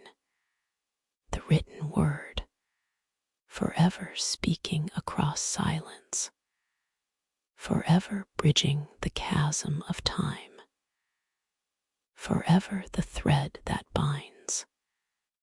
Beyond the mountains, where the yellow river begins its long journey eastward, where less dust colors the landscape golden brown, where the fertile plains of northern China stretch toward horizons that seem infinite. The Qin dynasty unified what would become the world's most enduring civilization. The year was 221 BCE. The achievement was conquest. The first emperor, Qin Shi Huang, defeated the other warring states, brought them under single authority, ended centuries of conflict, created unified empire that would shape Chinese identity for millennia. But the achievement was more than military, was administrative unification that standardized everything: writing, currency, weights, measures, even the width of cart axles, so that ruts would align across the empire. Was political vision that transformed collection of independent kingdoms into single centralized state. Was the beginning of imperial China. The first emperor was ambitious beyond measure, was ruthless in consolidating power, burned books that contradicted state ideology, particularly Confucian texts that advocated moral limits on rulers' authority, and allegedly buried scholars alive who opposed his policies. Built the first Great Wall by connecting and extending defensive walls of previous kingdoms, creating barrier against northern nomads, a barrier that would be rebuilt and extended by subsequent dynasties until it became the monument visible from space. Built massive palace complexes, extensive road networks, standardized infrastructure that enabled efficient administration across vast territory, and prepared for his death with characteristic grandiosity, constructed tomb guarded by terracotta army of 8,000 life-size clay soldiers, each figure unique, each face different, each warrior positioned and equipped as if ready for battle. The terracotta warriors were discovered in 1974 by farmers digging a well near Xi'an. The discovery was accidental, was momentous, revealed scale of the first emperor's burial preparations that exceeded anything previously known. The warriors stand in formation in underground pits, were originally painted in bright colors that faded upon exposure to air, were accompanied by clay horses and chariots and weapons, created entire army to guard emperor in afterlife. The craftsmanship is extraordinary. No two faces are identical, suggesting the figures were modeled on actual soldiers that the artists observed and rendered individual features with care that seems obsessive. The scale is overwhelming 8,000 warriors in the main pits, with estimates that the entire necropolis may contain many more still buried, still waiting to be excavated. But the tomb itself, the burial chamber containing the emperor's body, remains unexcavated. Ancient historians claimed it contained rivers of mercury, that crossbows were rigged to kill intruders, that entire palaces and landscapes were replicated in miniature. Modern surveys have detected high mercury concentrations in the soil above the tomb, suggesting the mercury rivers might be real. But Chinese authorities have chosen not to excavate, arguing that current technology is insufficient to preserve what might be found, that the tomb should remain sealed until methods improve. The restraint is admirable acknowledges that satisfying curiosity is less important than preserving heritage, that what has waited 2 millennia can wait longer. The first emperor's reign was brief, only 11 years after unification, but its impact was permanent. The standardization of writing was particularly consequential.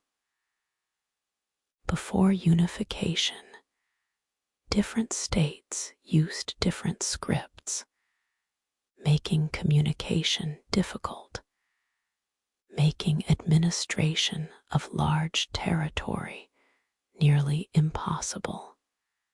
The Qin standardization imposed small seal script across the empire, ensured that written communication could flow from capital to provinces, created linguistic unity that would survive even when political unity collapsed.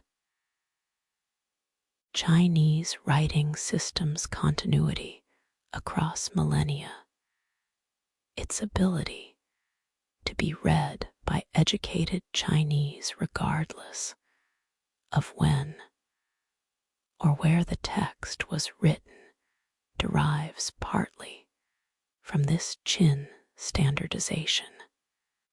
The script has evolved, has been simplified, but maintains enough continuity that educated modern Chinese can read texts written 2,000 years ago, a degree of continuity that few other written traditions can match. But the first emperor's methods were brutal. The book burnings destroyed irreplaceable texts. The allegedly buried scholars, whether the account is literally true or is propaganda by his enemies, represents intolerance of dissent. The forced labor that built the Great Wall and the tomb and the palaces cost countless lives.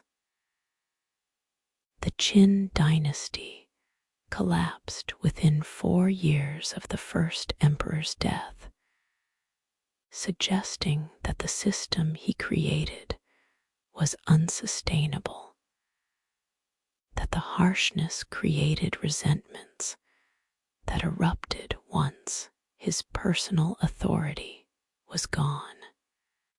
The Han dynasty that followed 206 BCE 220 CE would adopt Confucianism as state ideology, would last 4 centuries, would create template for Chinese imperial government that would persist with modifications until 1912. Yet Qin Shi Huang's vision of unified China survived. The Han and all subsequent dynasties maintained the territorial extent, the administrative centralization, the cultural unity that the first emperor created. When dynasties fell and China fragmented, reunification was always the goal, always the achievement that legitimized the new dynasty. The idea of Chinese civilization as unified entity culturally, linguistically, politically derives from the Qin unification.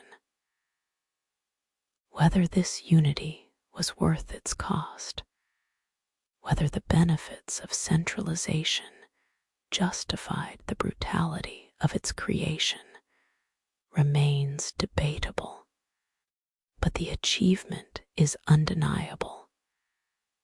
China became and remained the world's most populous, most enduring, most culturally continuous civilization. Confucianism and Taoism shaped Chinese thought, offered complementary philosophies that addressed different aspects of human life. Confucius, 551,479 BCE, taught that social harmony depends on proper relationships between ruler and subject, parent and child, husband and wife, elder and younger, friend and friend.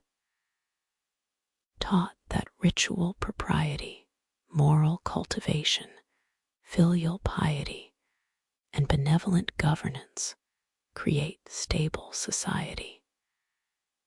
His analects preserve his teachings through brief dialogues and sayings that emphasize practical ethics over metaphysical speculation.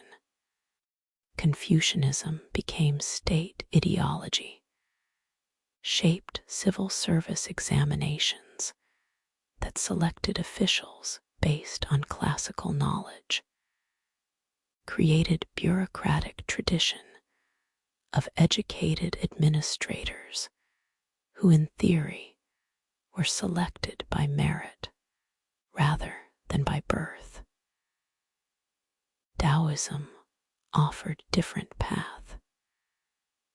Laozi's Tao Te Ching, possibly compiled 4th century BCE, taught that harmony comes not from imposing order, but from aligning with natural flow, with Tao the way that underlies all existence, taught that striving causes suffering, that non-action Wu Wei achieves more than forced effort, that simplicity and spontaneity are superior to complexity and artifice, taught that the best ruler governs so lightly that people are not aware of being governed.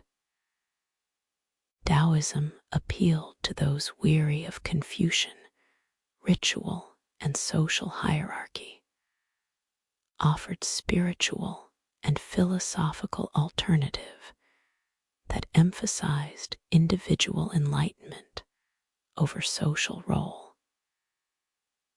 The two philosophies coexisted, complemented each other. A Confucian in public life might be Taoist in private retreat. The scholar official serving the state according to Confucian principles might seek Taoist tranquility in mountain hermitage. The combination created balanced Confucianism, providing social stability, Taoism providing spiritual depth that characterized Chinese elite culture for centuries.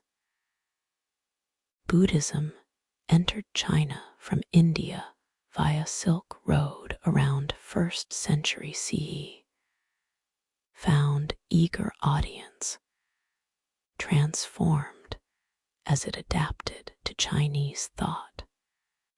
Chan Buddhism Zen in Japanese integrated Taoist elements, emphasized direct experience over scriptural study, created distinctly Chinese form of Buddhism that would spread to Korea and Japan. The three teachings Confucianism, Taoism, Buddhism coexisted, sometimes competed, more often complemented, created philosophical richness that few civilizations have matched. The Silk Road connected China to the West, carried silk westward to Rome where it was luxury item worth its weight in gold, carried Buddhism eastward to China, facilitated cultural exchange that transformed both ends of the route. The road was not single path, but network of routes across Central Asian deserts and mountains, dangerous journey that took years, worthwhile because the profits were enormous. Merchants traded not only goods, but ideas, religions, technologies. Paper from China reached the West. Glassmaking from Rome reached China. Mathematical concepts from India spread both directions. The Silk Road created first truly international trade network, connected civilizations that had been isolated, made cultural exchange possible on scale never before achieved. We close contemplating the paradox of China's first emperor, who unified a civilization through force, who created order through violence, built monuments to immortality while failing to achieve it? Whose terracotta army guards empty tomb, testimony to futility of trying to take power beyond death, but who nevertheless created unity that survived him, created vision of Chinese civilization that would endure 2 millennia, created administrative structures that subsequent dynasties would adopt and refine.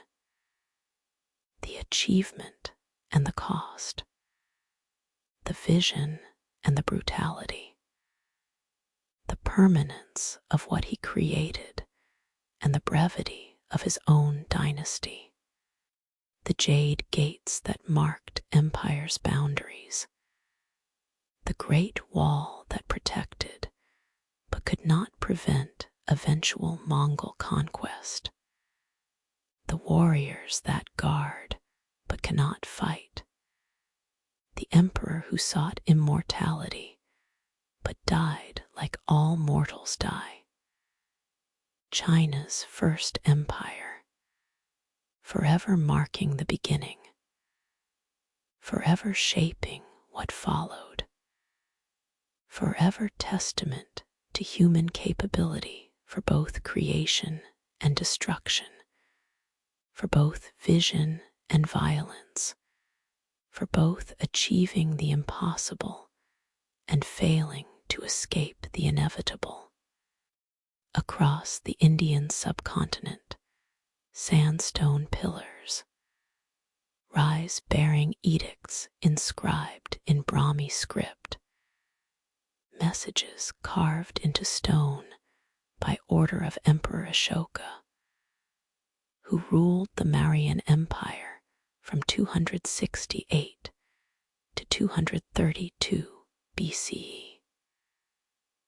The pillars are monuments to transformation, to conquest, followed by remorse, to military power turned toward moral purpose, to empire builder who became Dharma seeker, to king who witnessed carnage and was changed by what he saw. The Kalinga War of 261 BCE was brutal, over 100,000 killed, even more displaced, victory that extended Ashoka's territory, but filled him with horror at the suffering conquest caused. The aftermath was revolutionary. Ashoka converted to Buddhism, renounced warfare, devoted remainder of his reign to promoting Dharma righteous conduct, compassion, non-violence, religious tolerance. The pillars were erected throughout his empire, from Afghanistan to Bangladesh, from Nepal to Karnataka. Monumental sandstone columns standing up to 50 feet high, polished to mirror-like sheen, topped with animal capitals, lions, bulls, elephants carved with skill that still impresses. The most famous capital, the 4 lions of Sarnath standing back to back, atop a circular abacus, decorated with Dharma wheel and animals, became India's national emblem after independence, symbol of peaceful strength, of power devoted to protection rather than conquest. The pillars themselves were engineering marvels, single pieces of stone quarried in Chunar in Uttar Pradesh, transported hundreds of miles, erected without cranes or modern equipment, positioned to proclaim Ashoka's message where people would see them. The edicts inscribed on pillars and on rock faces and on cave walls speak in voice that sounds remarkably modern, remarkably humane. Speak of treating all people with respect regardless of their beliefs, of establishing hospitals for humans and for animals, of planting shade trees along roads and digging wells for travelers, of promoting religious tolerance. One should not honor only one's own religion and condemn other religions. Instead, one should honor other religions for various reasons. By doing so, one helps one's own religion to grow and also renders service to the religions of others. In acting otherwise, one digs the grave of one's own religion and harms other religions as well. The words are Ashoka's from his 12th rock edict, and they speak across millennia with message that remains urgent, that religious tolerance is not weakness, but wisdom, that respecting others' beliefs strengthens rather than threatens one's own faith. But questions persist. Was Ashoka's transformation genuine or pragmatic? Did he truly embrace Buddhism's teachings? Or did he recognize that empire built on conquest alone cannot long endure? That legitimacy requires moral foundation. That sustainable rule depends on subjects' willing cooperation rather than forced submission. The historical record cannot definitively answer. What remains are the edicts themselves, proclamations of ethical governance, expressions of concern for subjects' welfare, evidence of ruler attempting to govern according to moral principles rather than according to power alone. The edicts describe Ashoka's Dhamma not identical to Buddhist Dharma, but related, referring to righteous conduct applicable across religions, universal ethics that all should follow regardless of their specific beliefs. The Dhamma emphasized compassion, truthfulness, nonviolence, respect for parents and teachers, generosity, proper conduct. Ashoka appointed Dhamma officials to promote these values, to ensure that government functioned ethically, to investigate whether his principles were being implemented.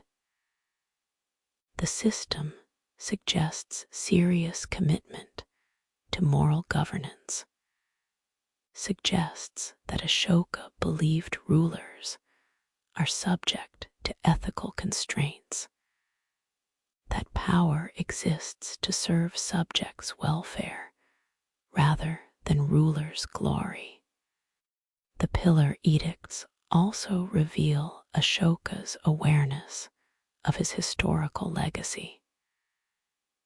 In several edicts, he explicitly addresses future generations, asks that his descendants continue his policies, expresses hope that his example will influence future rulers. The consciousness of being remembered, of speaking to posterity through inscriptions that will outlast his lifetime, shaped how he presented himself. Whether this concern for legacy was vanity or wisdom, whether Ashoka wanted to be remembered for his own sake, or wanted to influence future governance for subjects' sake, is perhaps unanswerable.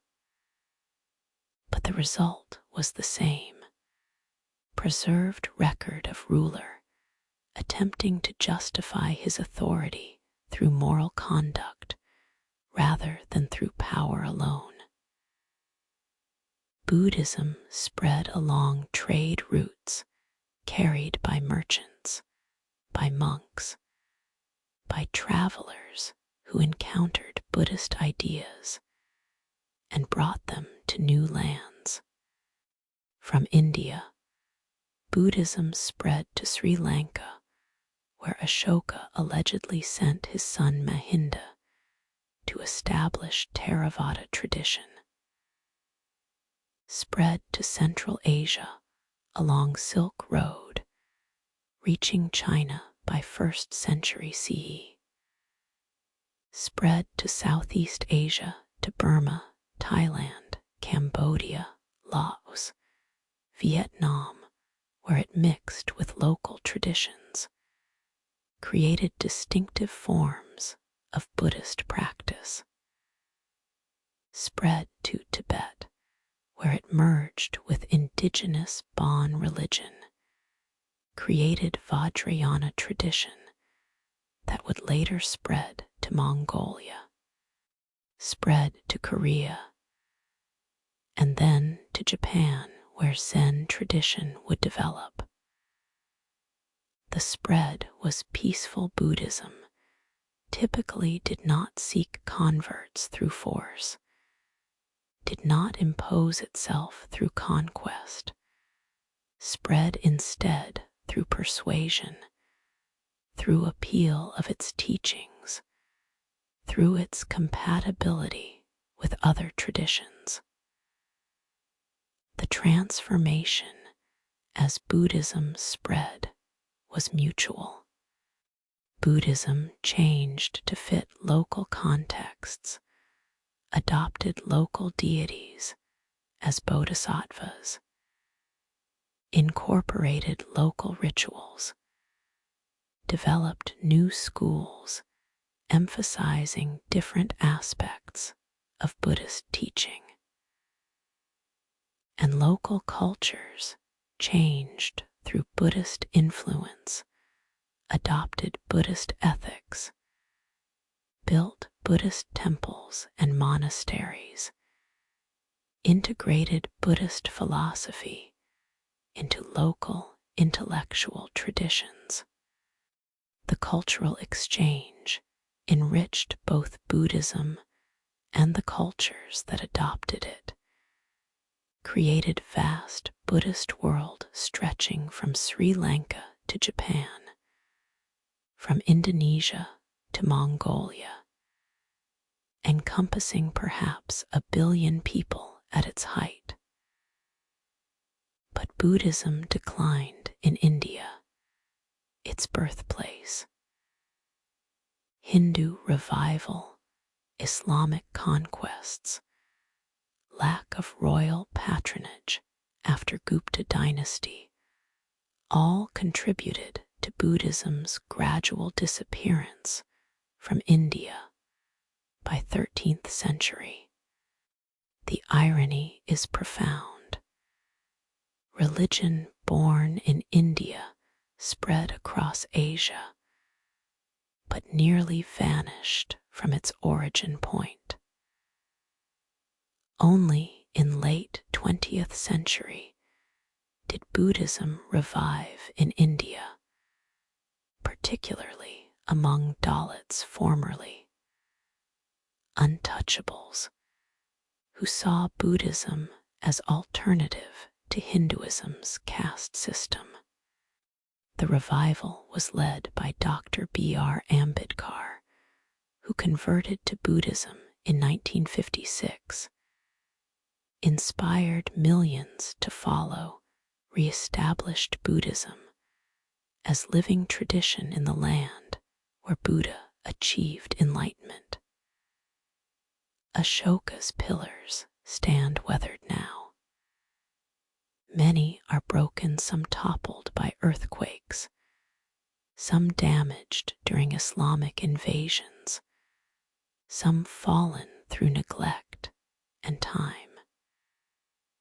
The inscriptions are fading, the polished surfaces are dulled, the animal capitals are chipped and eroded, but the pillars remain as testimony to ruler who tried to govern ethically, who proclaimed that conquest through Dharma is superior to conquest through violence, who suggested that power's purpose is to promote welfare of all beings.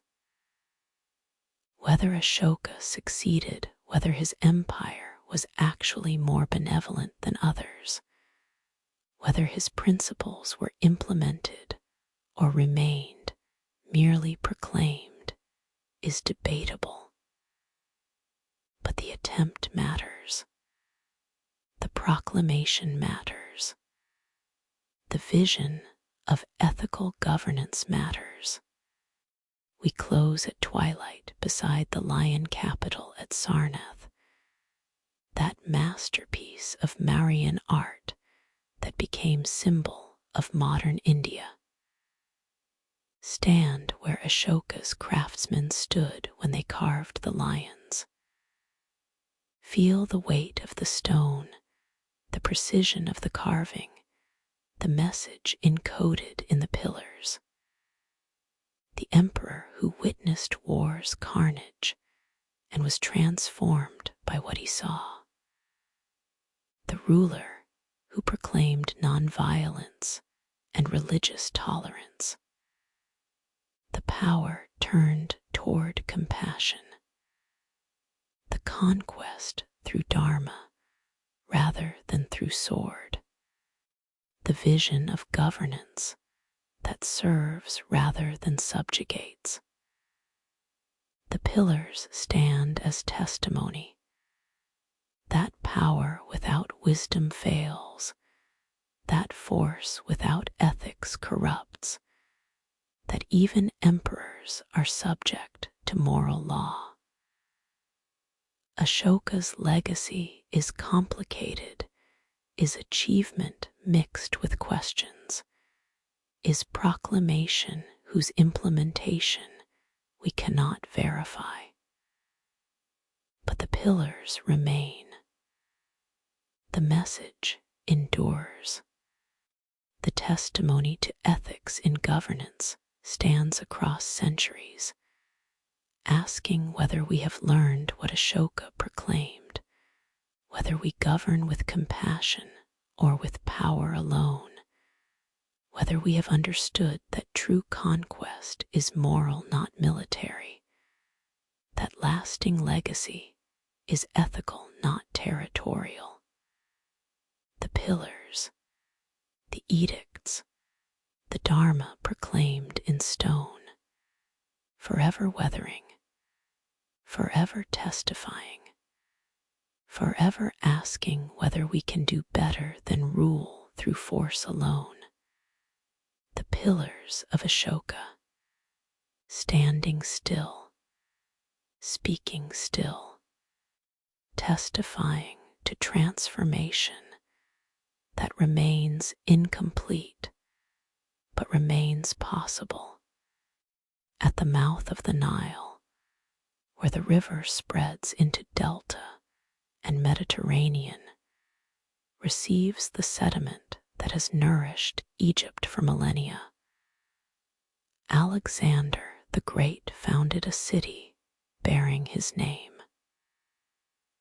The year was 331 BCE.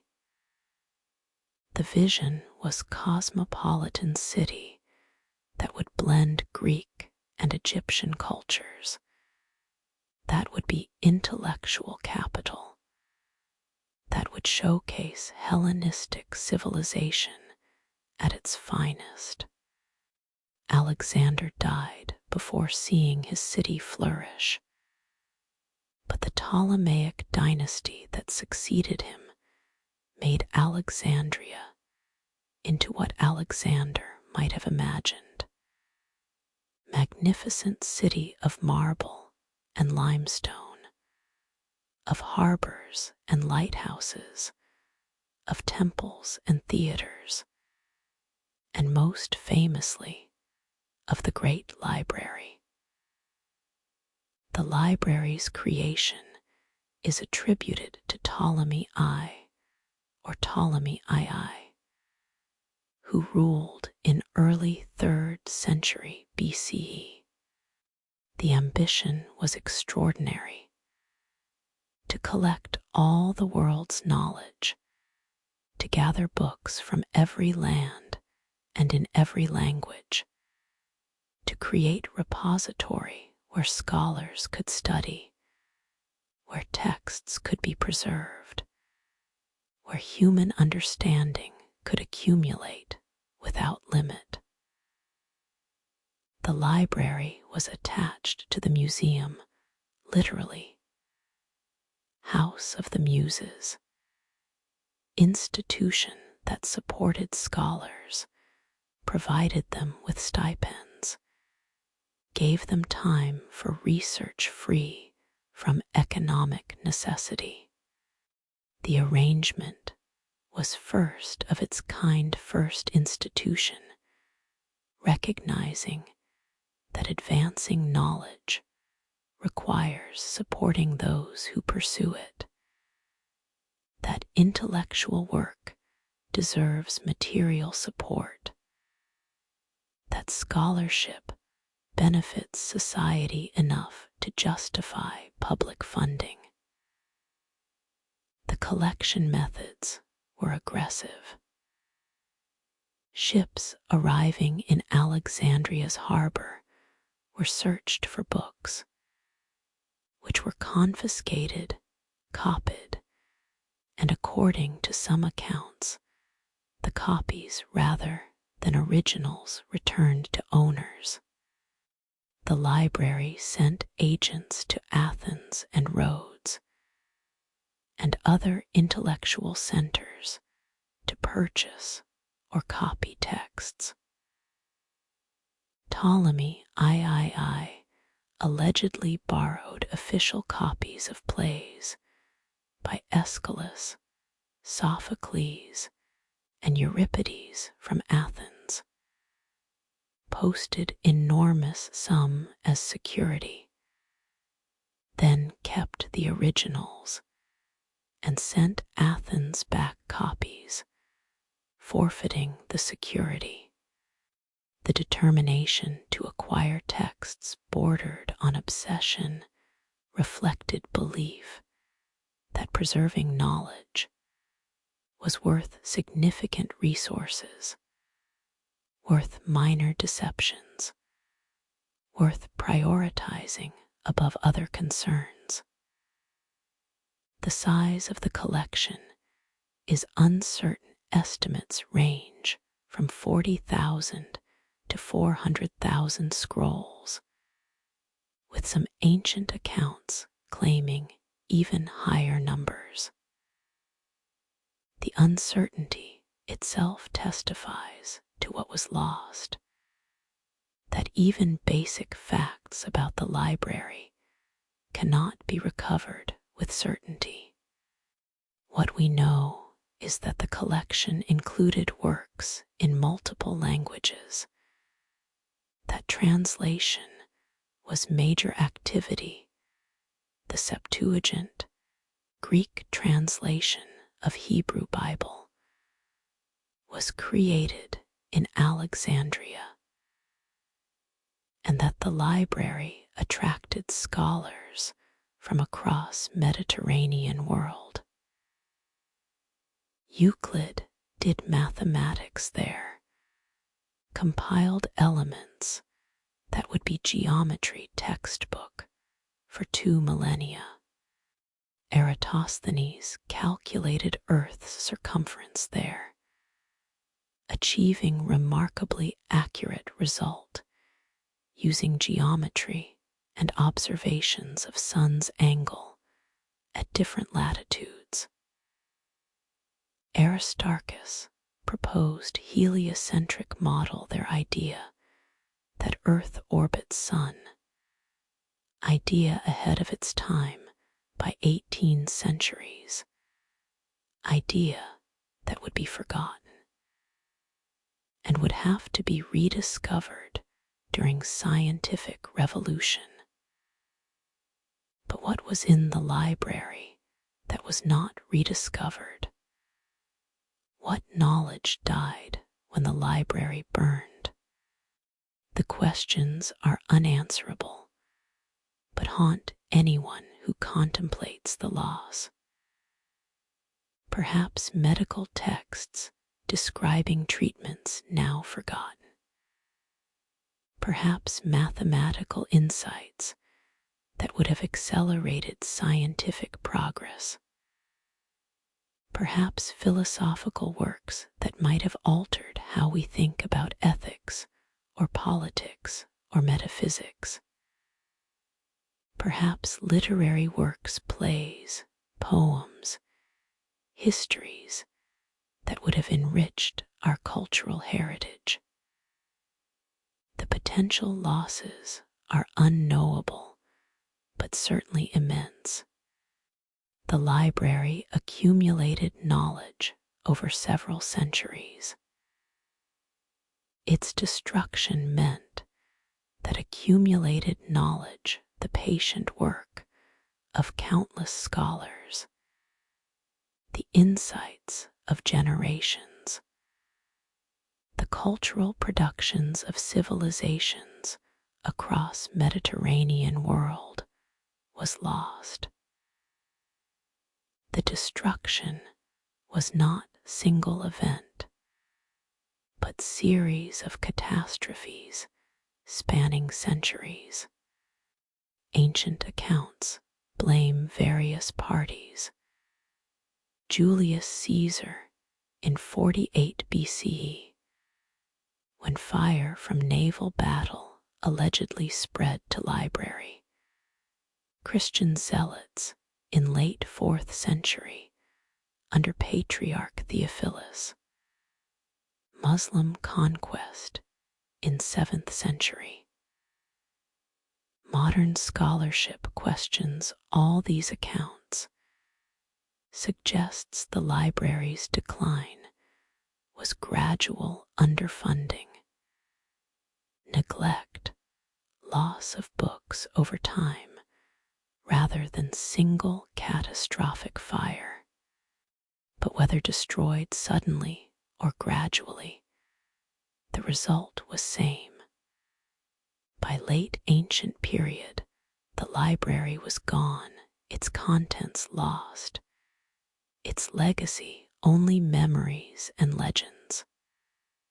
Some texts survived, were copied before destruction, were preserved in other libraries, were transmitted through Byzantine and Islamic scholars who maintained ancient learning through Europe's dark ages.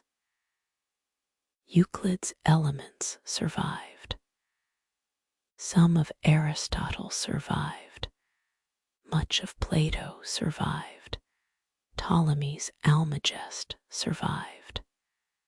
But for every text that survived, how many were lost? Sophocles wrote over 100 plays, 7 survive complete. Aeschylus wrote 70 to 90 plays, 7 survive. Euripides wrote 92 plays, 18 survive. The loss is visible in the survival rate. Less than 10% of ancient Greek drama survived, probably similar percentages for other genres. The burned library contained the missing plays, the lost histories, the vanished scientific treatises.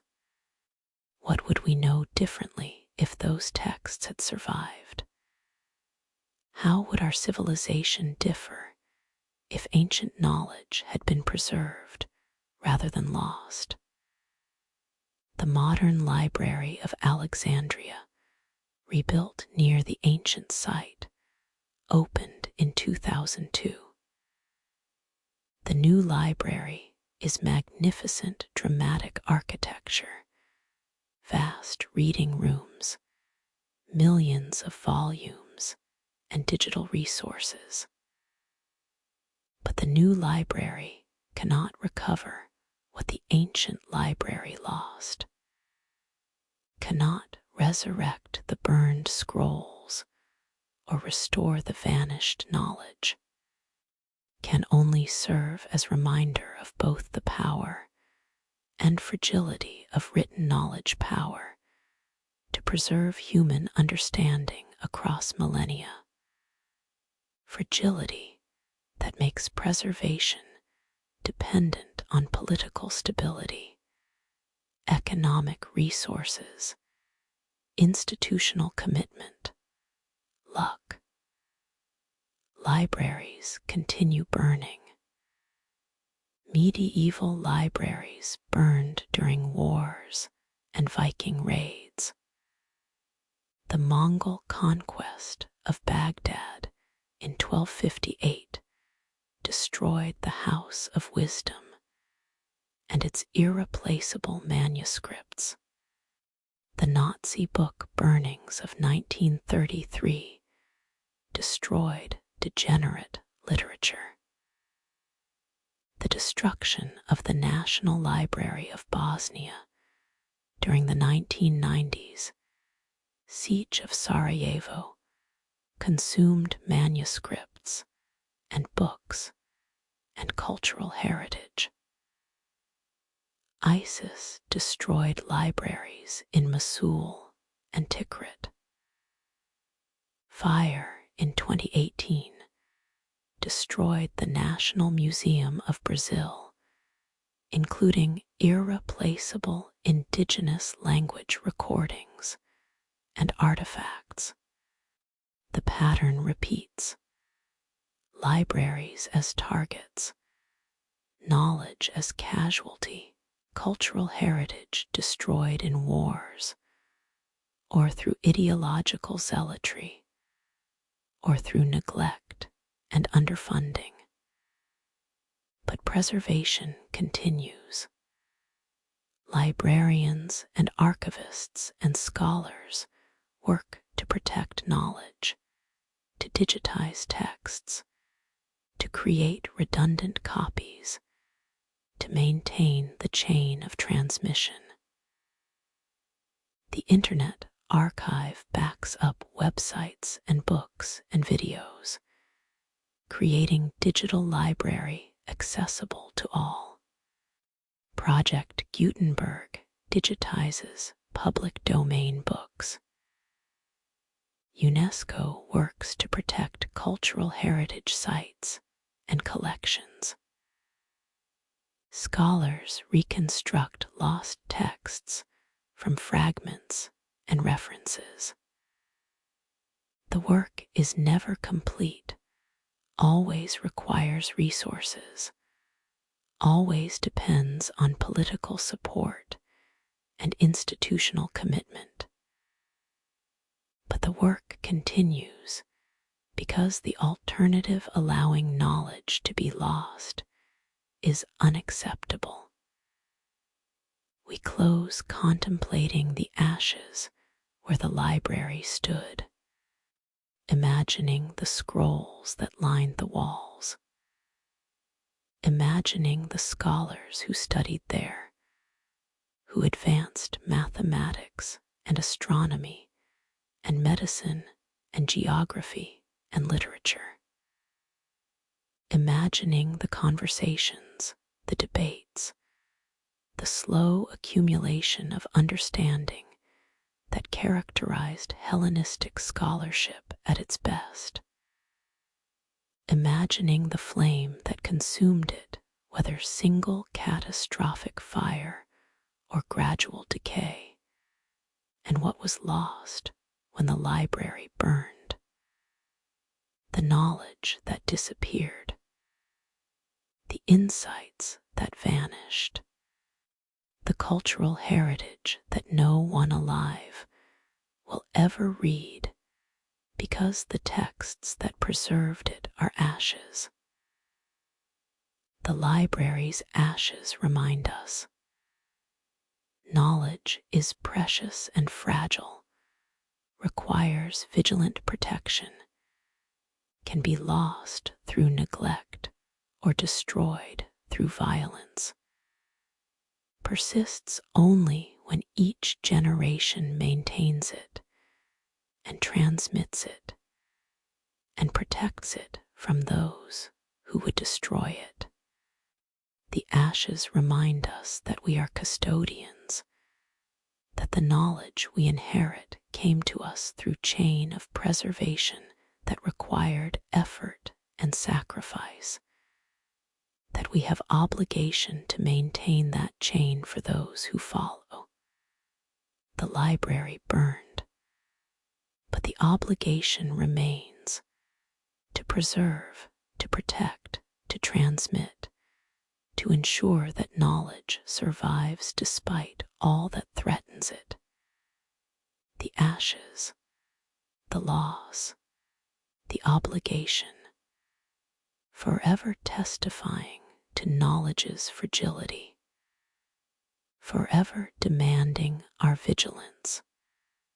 The library that burned, the wisdom that was lost, the reminder that remains.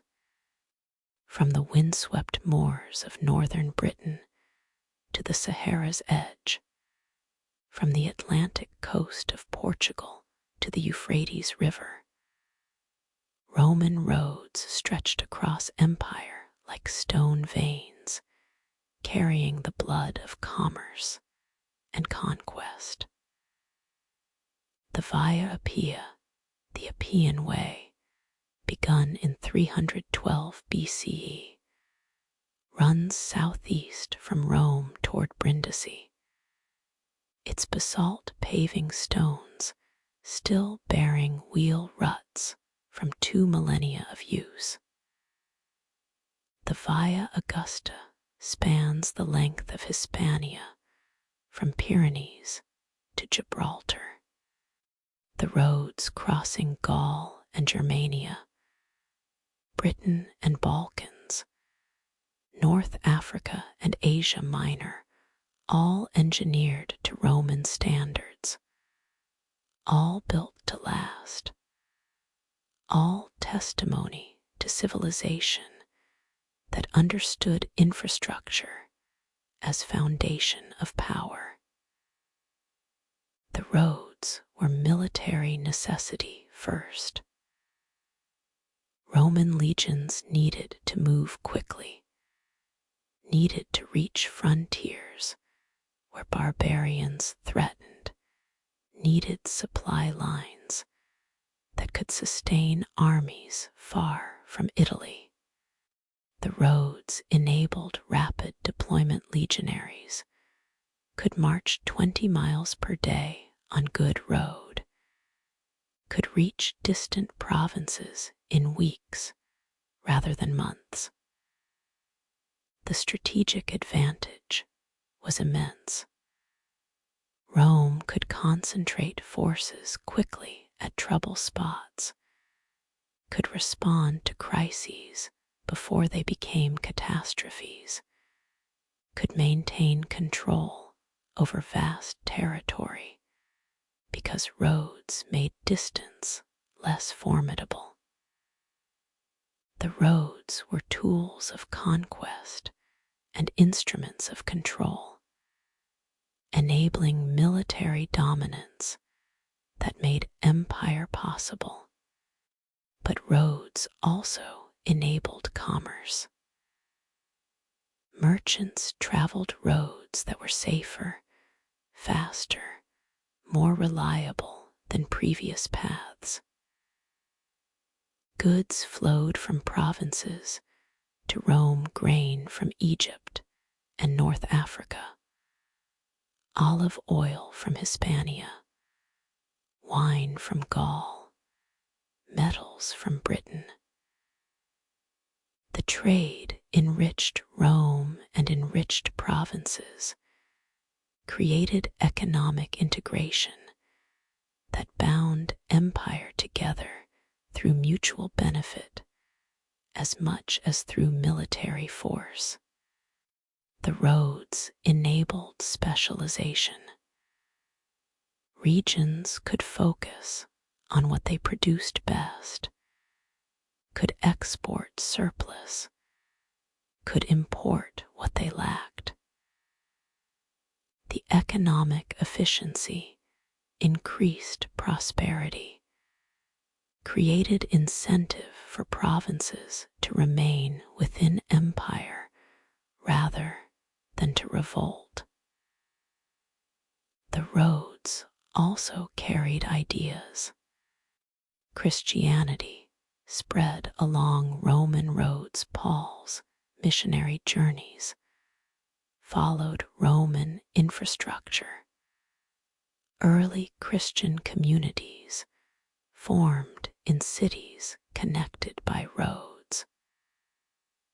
The religion's rapid expansion was facilitated by empire's transportation network.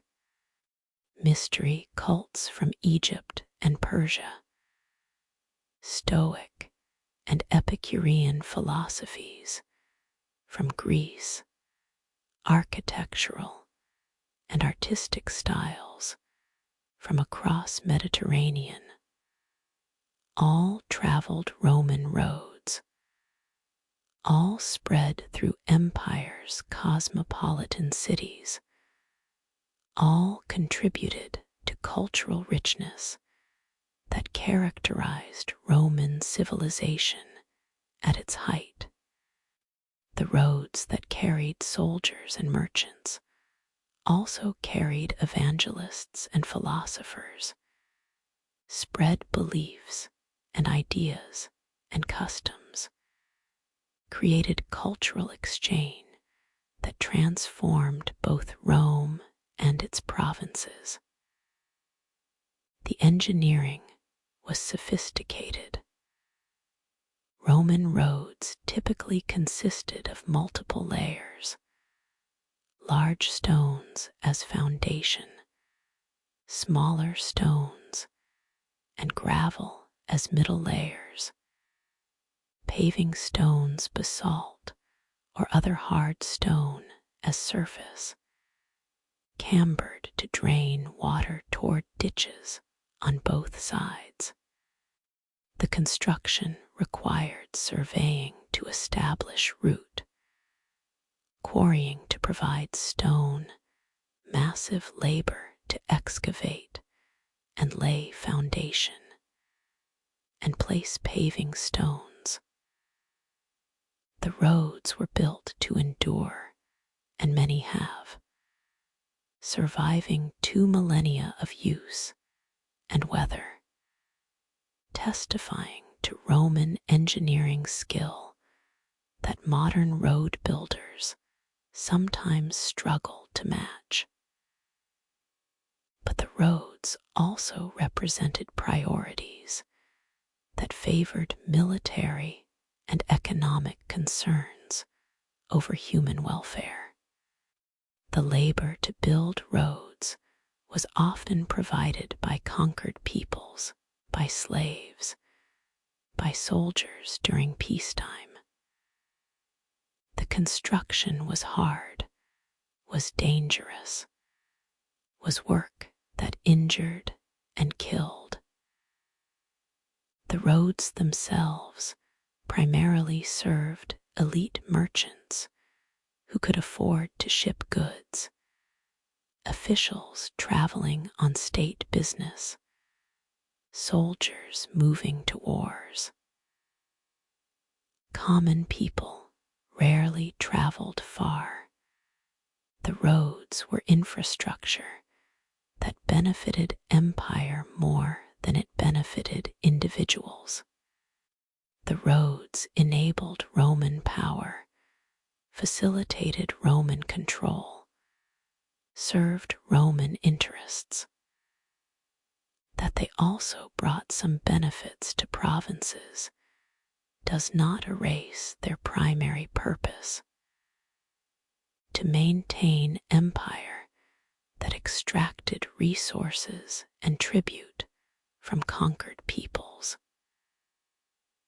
The Pax Romana Roman peace brought stability that enabled prosperity, but the peace was maintained through overwhelming force. The legions stationed at frontiers, the garrisons in cities, the brutal suppression of revolts, all testified that Roman peace was not consensual harmony, but was order imposed through military superiority.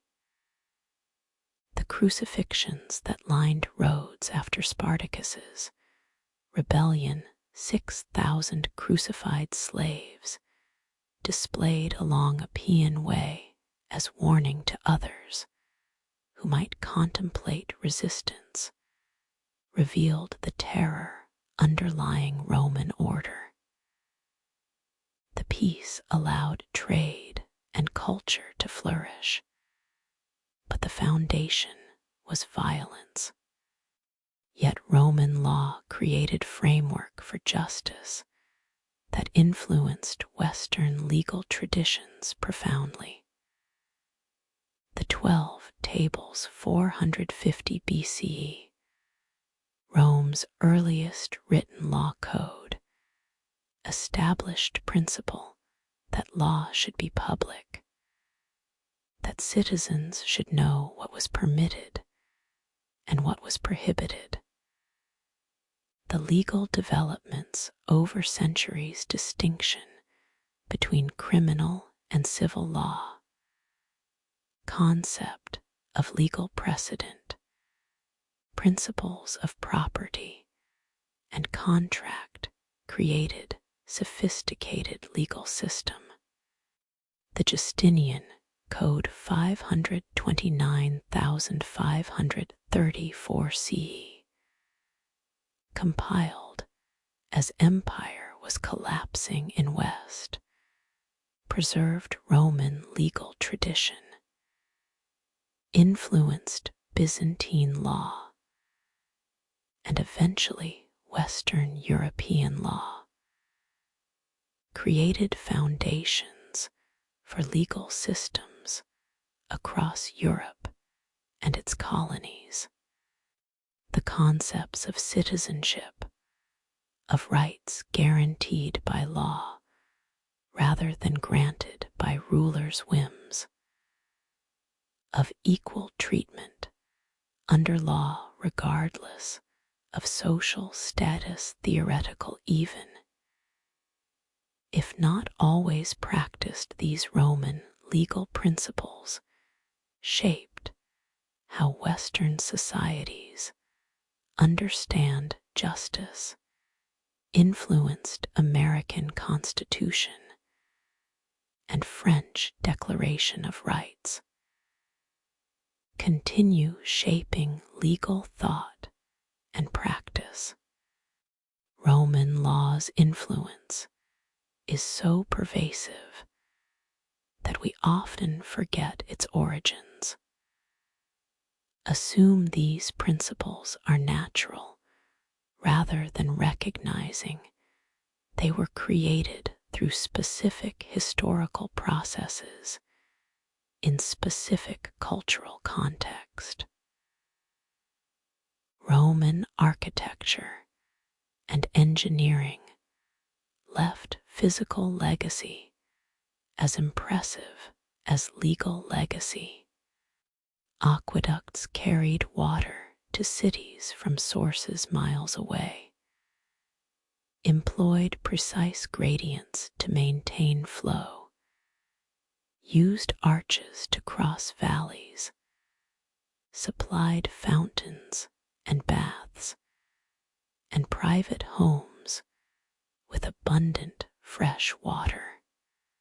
The Pont du Gard in France, three-tiered aqueduct bridge spanning the Garden River, stands as monument to Roman engineering constructed without mortar, using precisely cut stones held by gravity alone, carrying water across 160 feet at its highest point, serving nymphs for 5 centuries.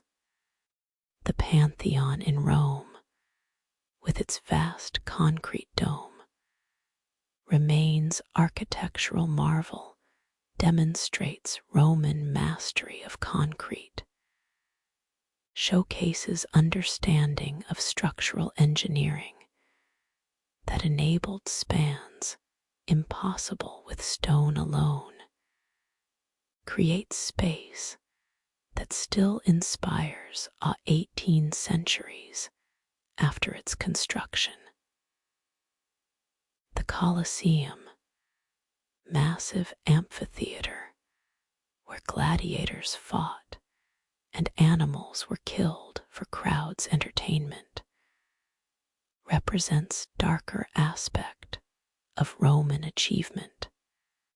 The engineering is impressive complex system of underground passages, elevators that brought gladiators and beasts to arena floor, retractable awning that shaded spectators.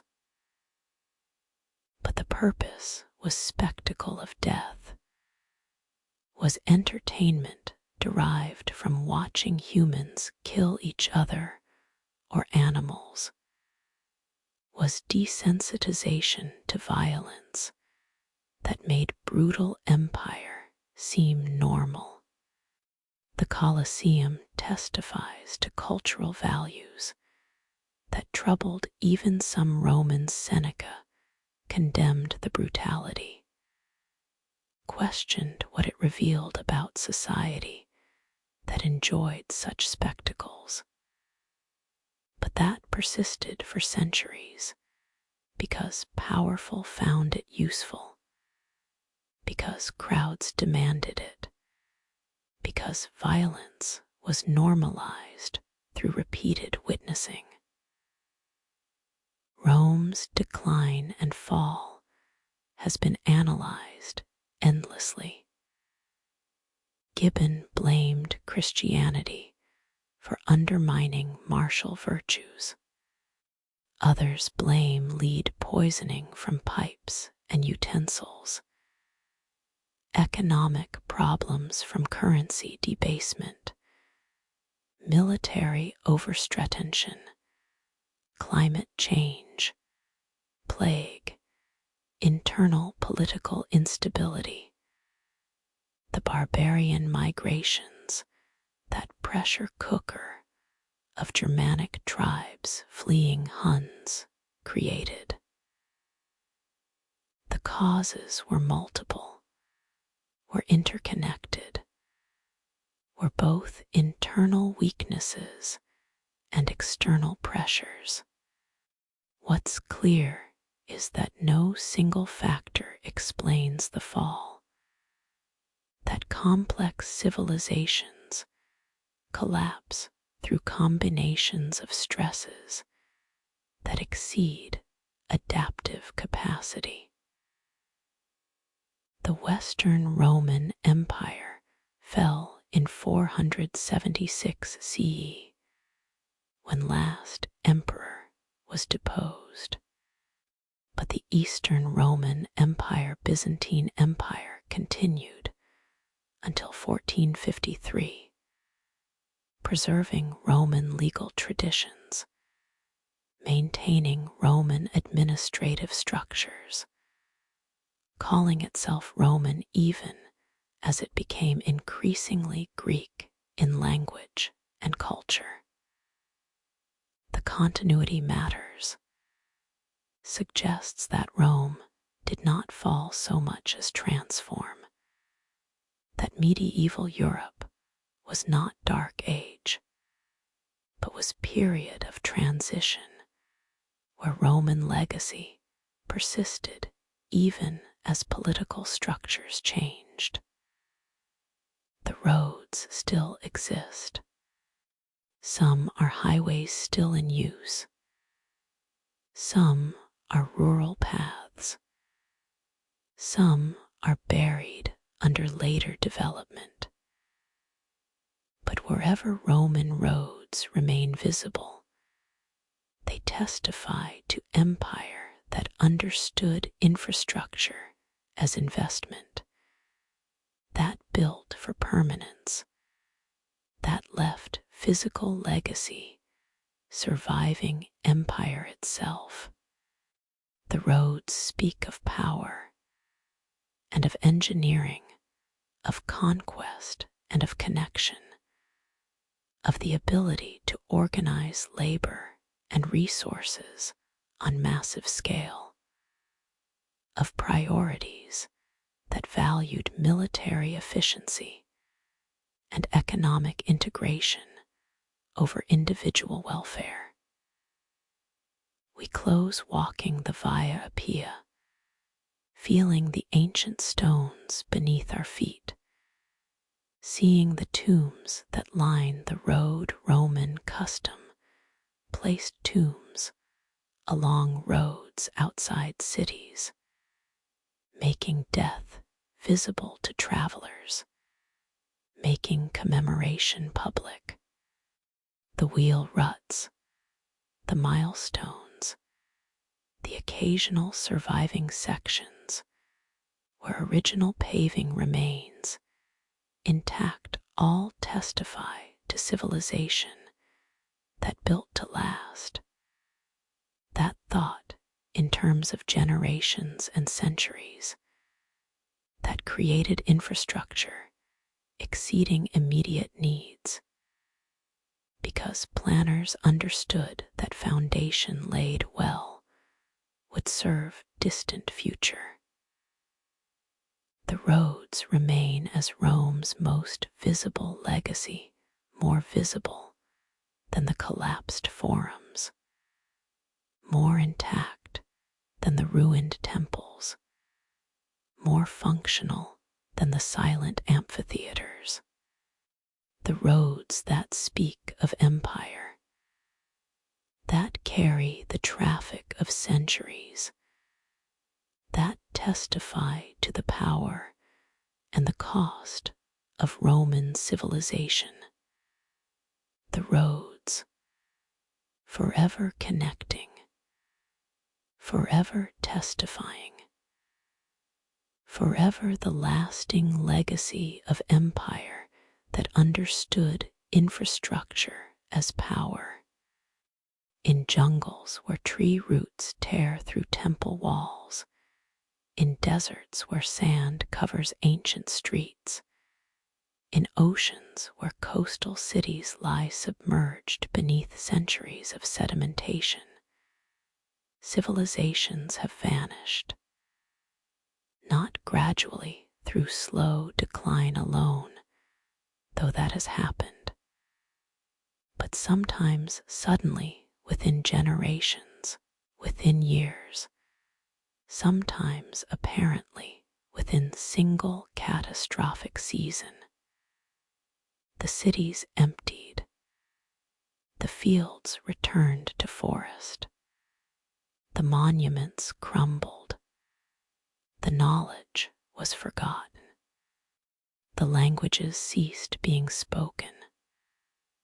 What remains are ruins that pose questions we struggle to answer. Who were these people? Why did they build what they built? What happened to them? Where did they go? The Indus Valley civilization flourished from 3300 to 1300 BC across what is now Pakistan and northwest India, built sophisticated cities Mohenjo-daro, Harappa, others with grid-patterned streets, advanced drainage systems, standardized fired bricks, public baths. The planning shows sophisticated urban organization, buildings aligned to cardinal directions, sewage systems that connected individual homes to larger drains, architecture that suggests concern for public health and sanitation. The population was large. Mohenjo-daro alone may have housed 40,000. The trade networks where extensive Indus seals have been found in Mesopotamia, suggesting commerce across Indian Ocean. But the Indus script remains undeciphered. The symbols appear on seals, on pottery, on objects throughout the civilization's territory. But we cannot read them, cannot know what language they encoded, whether Dravidian, Indo-European, something else entirely. Cannot access whatever records they kept, whatever thoughts they wrote. The cities are mute. The ruins testify to sophisticated civilization, but cannot explain what happened, why the cities were abandoned around 1300 BCE, where the inhabitants went. Theories proliferate. Climate change that dried up rivers, earthquake that altered water courses, disease, invasion, internal collapse. But without reading the script, without accessing written records if they existed, we cannot know with certainty. The Indus Valley civilization remains silent mystery, visible in archaeology, invisible in history. The Minoan civilization on Crete flourished from 2700 to 1450 BCE, built magnificent palaces, Knossos, most famous, complex structure of rooms and corridors that later Greeks associated with labyrinth of myth. The frescoes are beautiful dolphins leaping, bull-laping acrobats, elegant ladies, scenes of ritual and nature testifying to sophisticated artistic culture. The linear, a script, records something administration probably, given that most tablets are inventories and accounts, but remains undeciphered. We can count the items, but cannot read the words. Without reading linear A, we know Minoans from archaeology and art, but not from their own accounts, not from their literature or histories or religious texts, if they had them. The Minoan decline followed the volcanic eruption on Thera Santorini around 1600 BCE. Massive eruption that destroyed the island, that sent tsunami across Aegean, that may have disrupted Minoan society. But the palaces were rebuilt, suggesting Minoans survived initial catastrophe. The final collapse around 1450 BCE, when Mycenaeans from mainland Greece apparently invaded, when linear A was replaced by linear B, which we can read, which turned out to be archaic Greek, suggests conquest rather than natural disaster. But details remain uncertain. The Minoans exist in archaeology and in later Greek myths, but not in their own voices, which remain trapped in undeciphered script. Easter Island Rapa Nui tells story of environmental collapse. Polynesian settlers arrived around 1200 CE, found island covered in forests, home to large palm trees useful for building canoes and for moving the massive moai statues. The moai are extraordinary, nearly 900 stone statues, averaging 13 feet tall and weighing 14 tons, carved from volcanic tuff, transported from quarries to coastal platforms, erected to face inland, representing ancestors or chiefs. The labor required was immense. The logs required to move statues consumed forests. By time Europeans arrived in 18th century, the island was deforested. The population was small and impoverished. The statues mostly toppled, the society in collapse. The lesson seems obvious. Unsustainable resource use leads to collapse. But recent research complicates the narrative, suggests the deforestation may have been partly due to rats that Polynesians brought, which ate palm seeds, preventing forest regeneration. Suggests the population may have declined primarily from European diseases rather than from pre-contact collapse. Suggests the society, while stressed, may have been adapting until European contact introduced catastrophes, disease, slave raids, sheep farming that destroyed remaining agriculture that completed the collapse. Easter Island warns of environmental limits, but also warns of how outside catastrophes can overwhelm societies already stressed by environmental problems.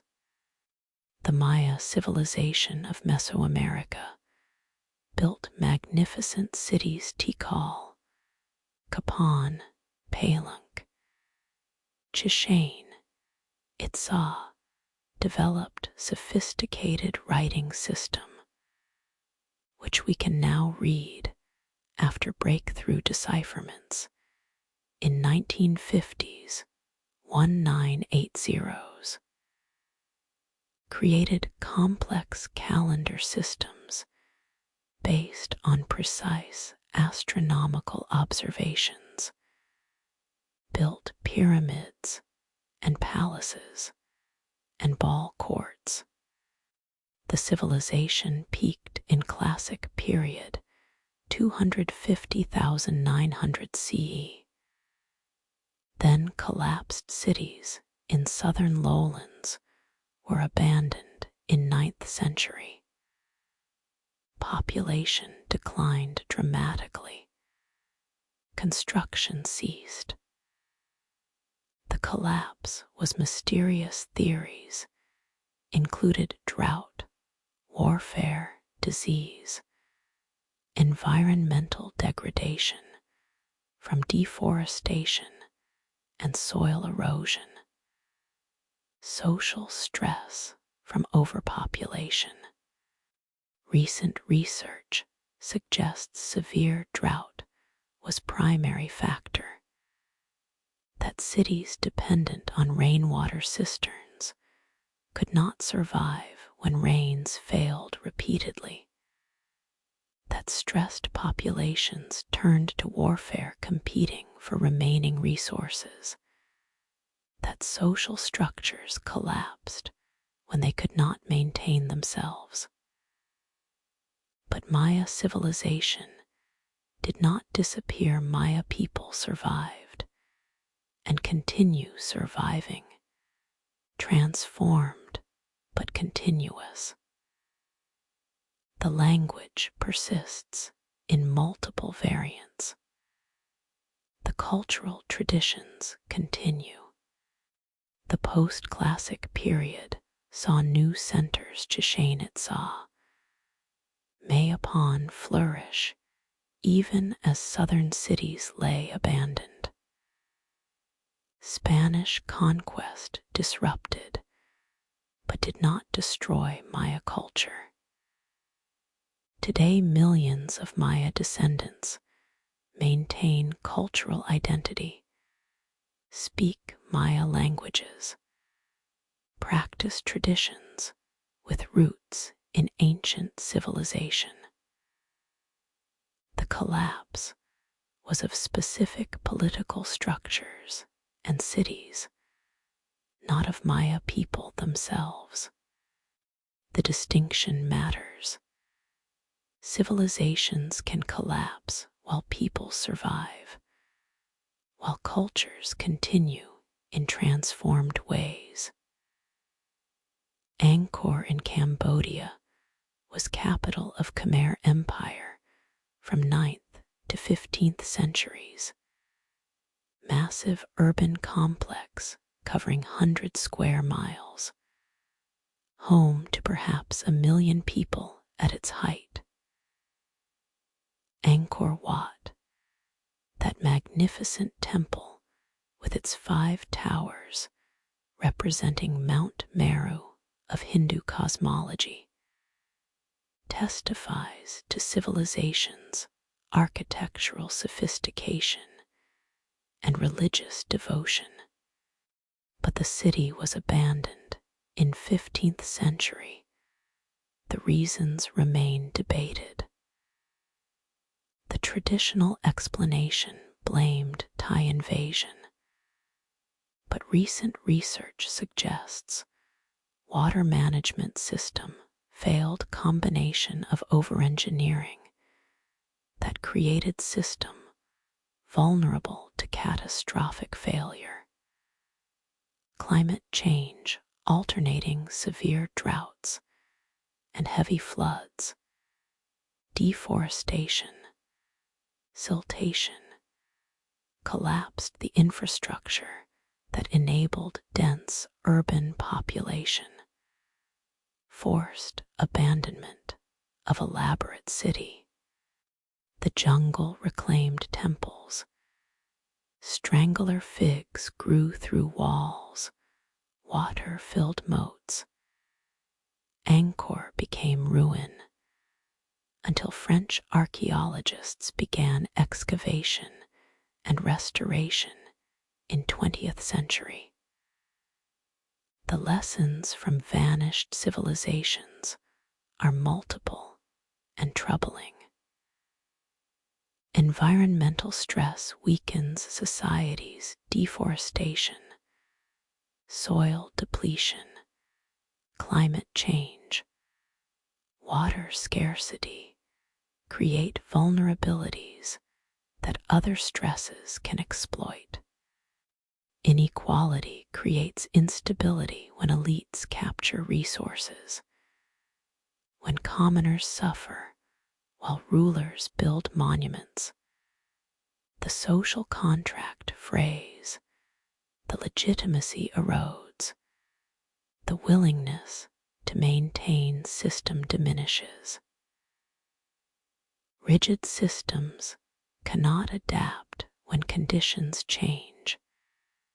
Societies that cannot or will not change their practices, their beliefs, their structures fail where more flexible societies might survive. Interconnection creates cascades when societies are tightly integrated. Local problems spread, regional collapse follows. The failure propagates through networks that link distant places. External shocks overwhelm stressed systems, disease, invasion, climate disasters can destroy societies that might have weathered them if they weren't already weakened by internal problems. But we also note resilience. Peoples survive even when civilizations fail. Cultures transform and continue even when political structures collapse. Knowledge can be preserved even when societies cannot. The Maya survived their classic period collapse. The successor cultures to Indus Valley civilization survived even as we lost ability to read Indus script. Egyptian culture continued even after pharaonic civilization ended. The survival is testimony to human resilience, to capacity to adapt, to ability to maintain identity, even through catastrophic change. We close contemplating the silence where cities stood, feeling the presence of those who built what now lies in ruins, wondering what future archaeologists will make of our civilization's remains, what warnings they will read in what we leave behind, whether they will see our achievements or our failures more clearly, whether they will understand that we knew what we were doing wrong, knew we were depleting resources, knew we were causing climate change, knew inequality was unsustainable, but did it anyway because we could not imagine stopping. The civilizations that vanished, the peoples that survived, the ruins that remain, forever testifying to both human capability and human fragility, forever warning that no civilization is permanent, forever reminding that complexity is vulnerability. The silence between, where civilizations were, where questions remain, forever. In oak forests of ancient Gaul, where druids performed rituals beneath sacred trees, in Himalayan temples, where incense smoke rises toward snow-covered peaks, in Mesoamerican pyramids, where priests offered blood to hungry gods, in cathedral shadows, where light filters through stained glass creating colors that seem otherworldly. Religion has shaped civilizations, has provided meaning when existence seemed purposeless, has enforced morality when authority seemed insufficient, has legitimized rulers by claiming divine sanction, has created community across distances and generations through shared beliefs and practices, has inspired both humanity's greatest compassion and its worst cruelty, has been civilizing force, and has been justification for barbarism. The duality is inescapable, is perhaps inherent in religion's power, that what can inspire such devotion can also inspire such violence.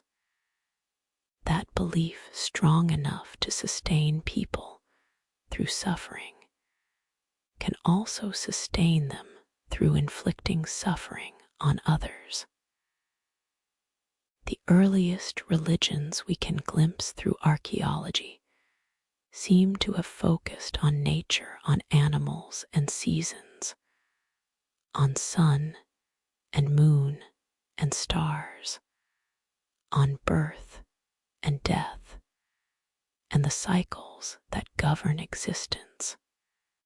The cave paintings at Lascaux and Chauvet may have had ritual purposes, may have been prayers for successful hunts or celebrations of animals' spiritual power.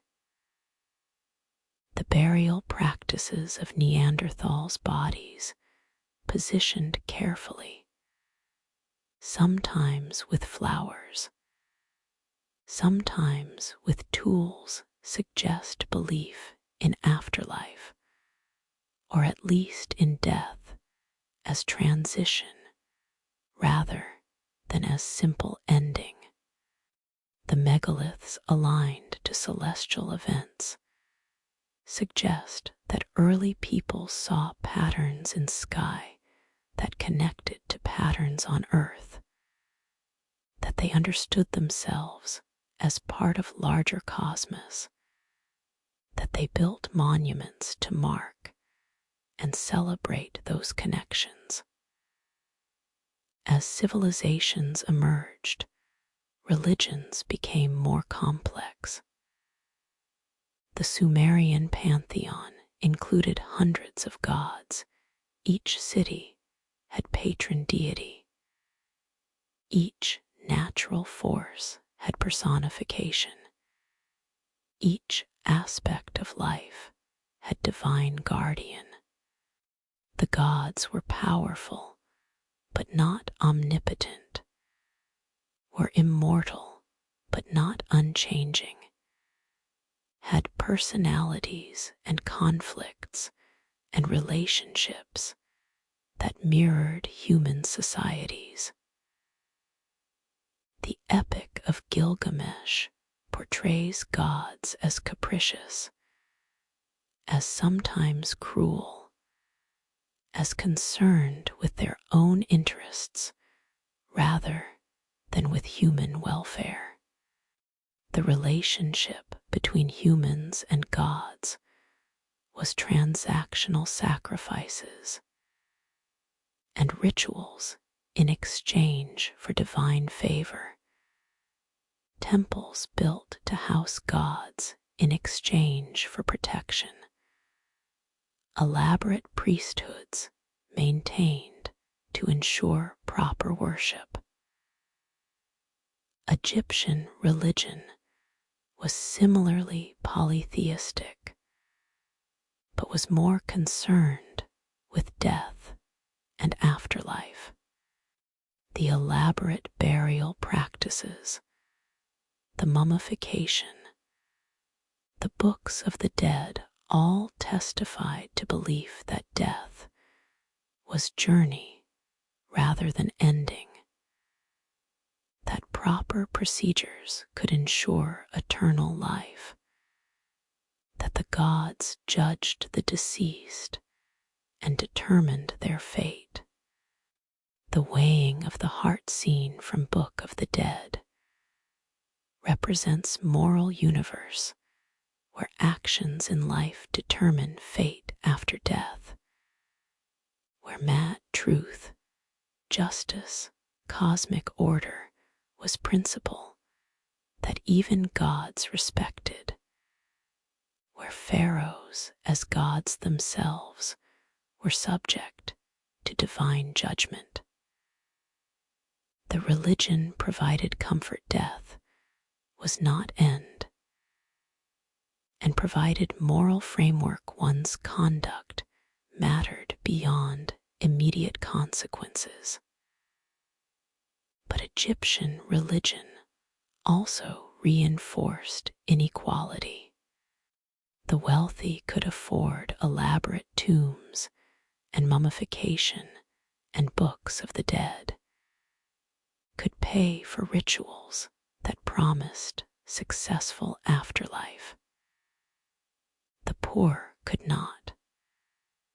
The religion that promised eternal life did so unequally, offered better prospects to those who could pay for them.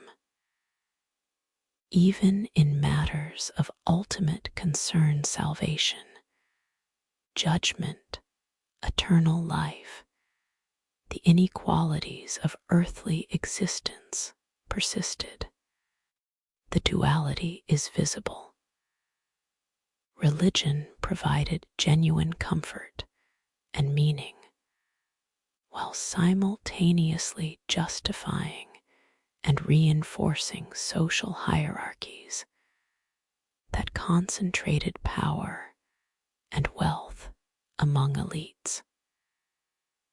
Hinduism emerged in India from complex synthesis of Vedic traditions, indigenous beliefs, philosophical developments across millennia.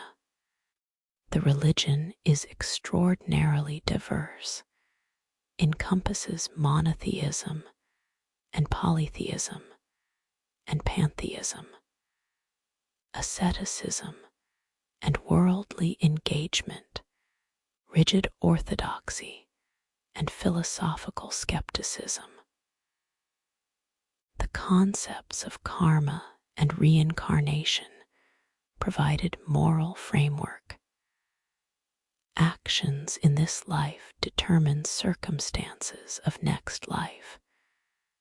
The cycle continues until liberation, moksha, is achieved through knowledge or devotion or righteous action. The caste system, rigid social hierarchy, where birth determines occupation and status, was justified religiously through concepts of karma. One's current position resulted from actions in previous lives. Accepting one's caste was religious duty. Attempting to change one's status violated cosmic order. The injustice is obvious. The caste system condemned millions to hereditary discrimination, denied opportunities based on birth, created suffering that religion then justified as deserved.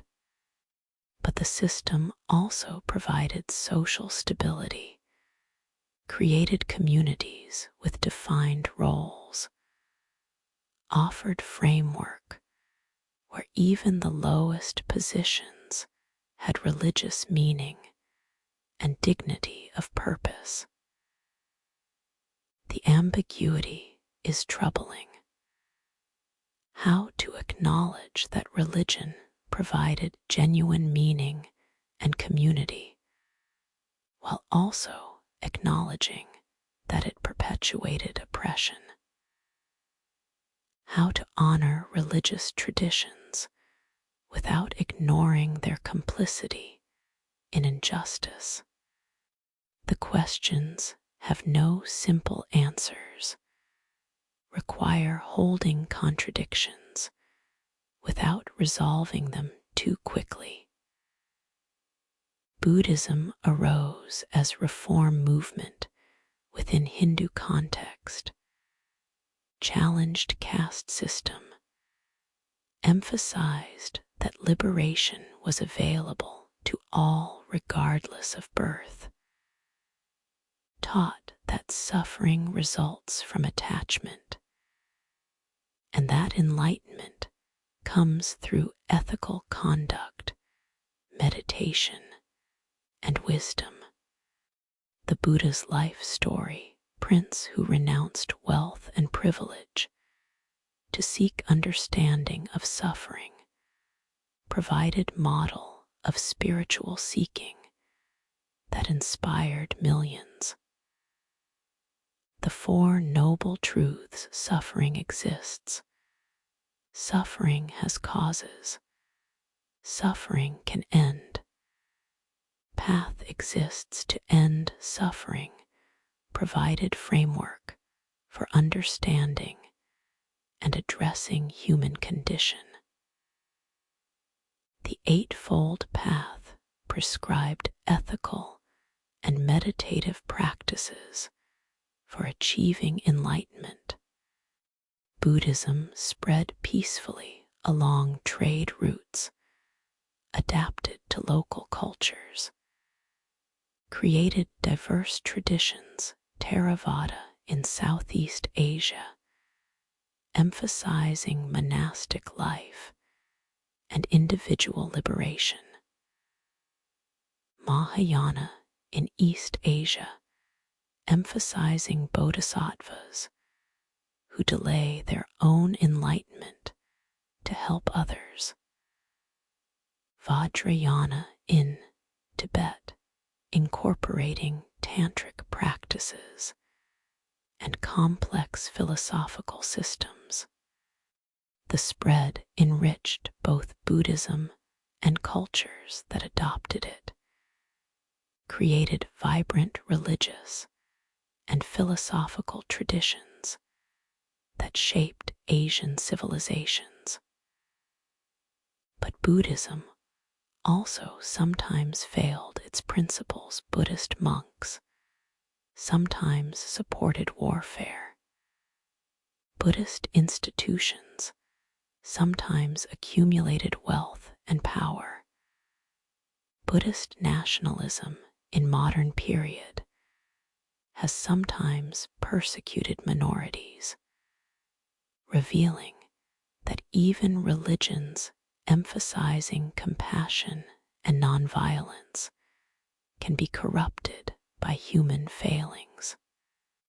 Judaism emerged as monotheistic religion in Near East, proclaimed that single God created universe, chose Abraham and his descendants as covenant people, gave law through Moses at Sinai.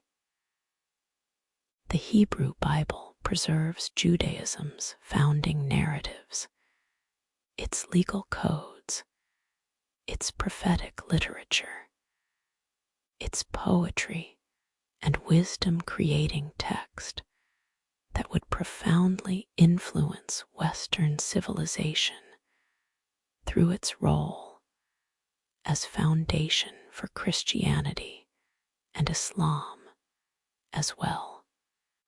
The emphasis on ethical monotheism, that the one God demands justice and compassion, that ritual without ethics is meaningless, that the poor and stranger must be protected, created moral vision that continues shaping Western ethics.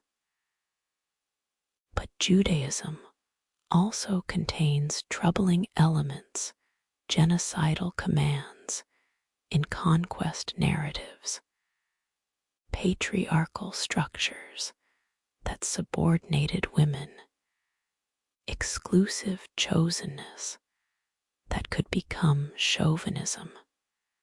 The Hebrew Bible is complex document, contains multiple voices, includes both universal ethical principles and tribal particularism, both sublime poetry and brutal violence.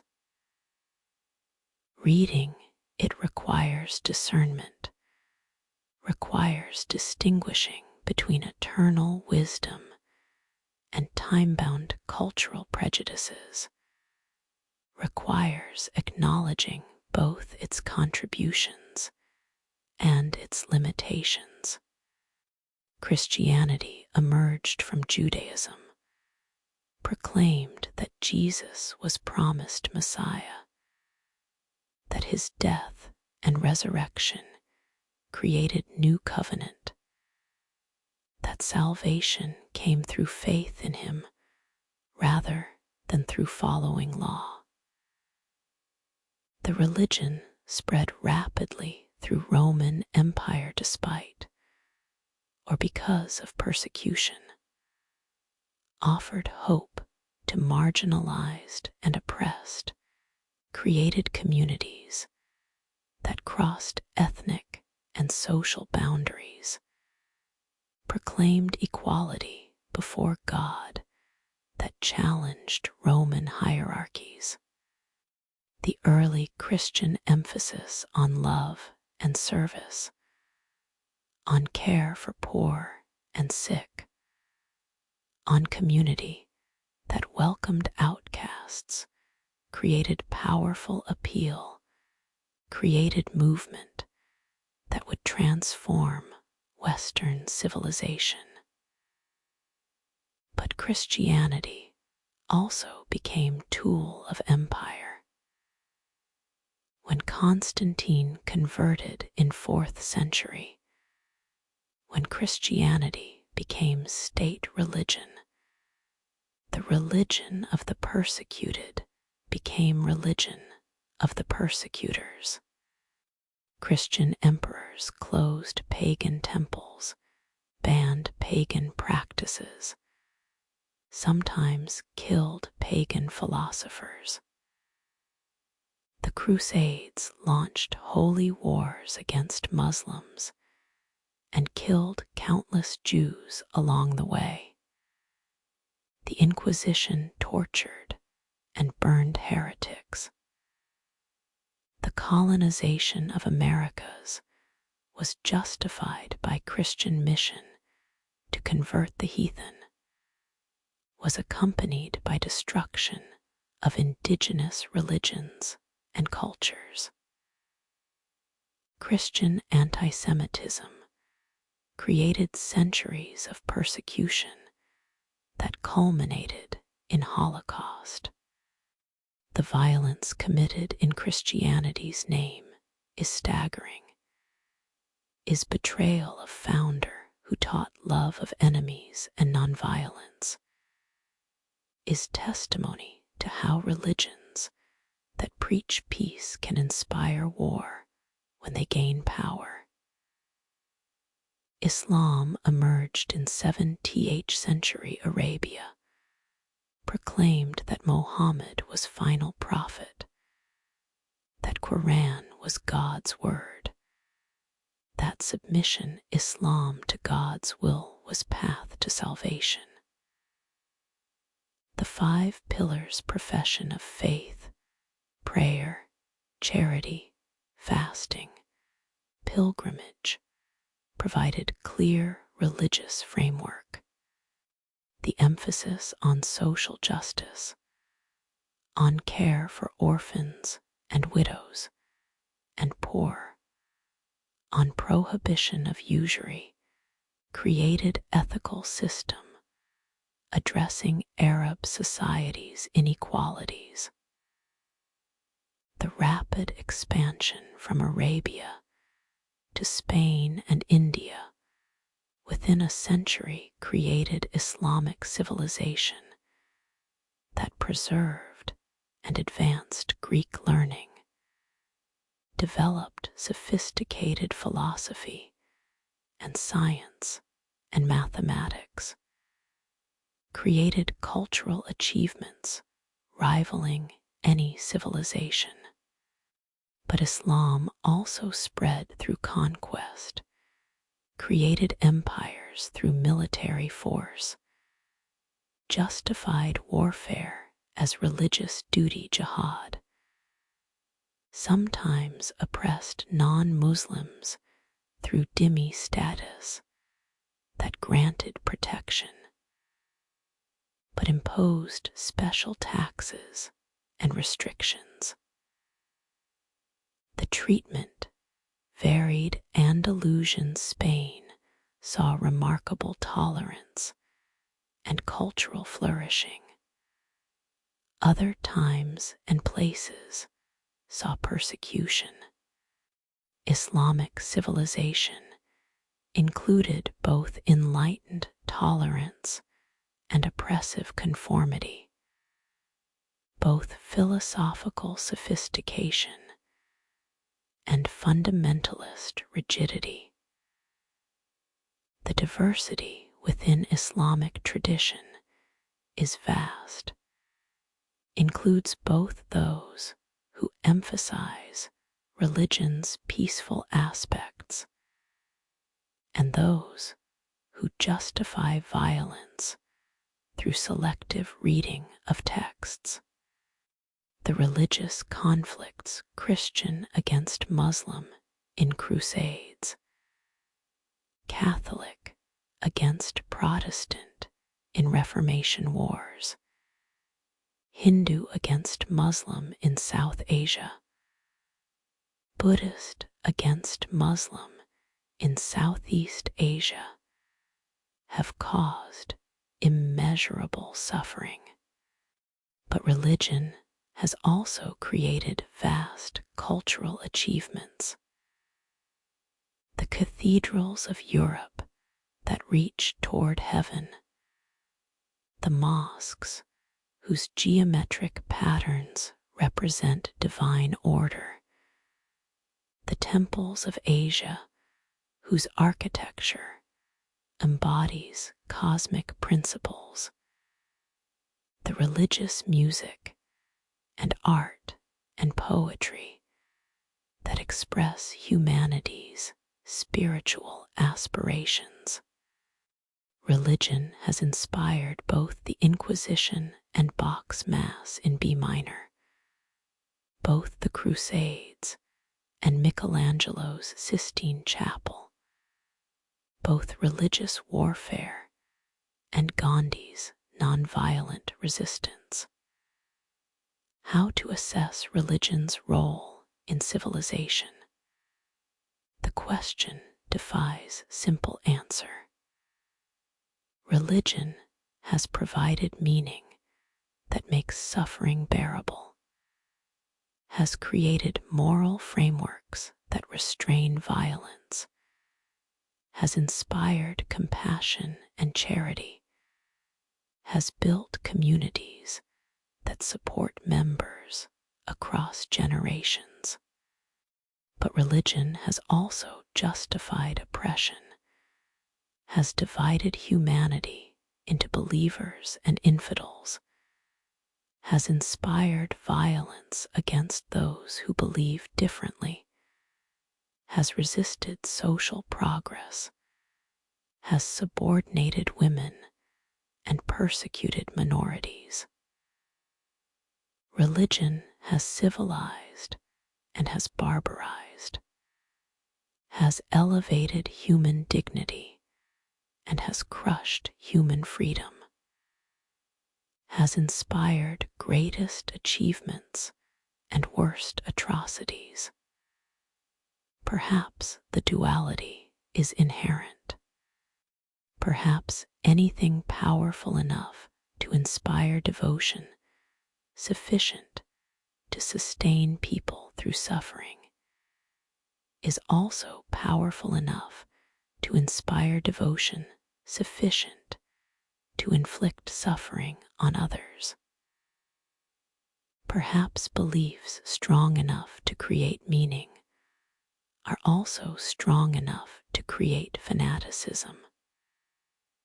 Perhaps communities cohesive enough to support members are also exclusive enough to reject outsiders.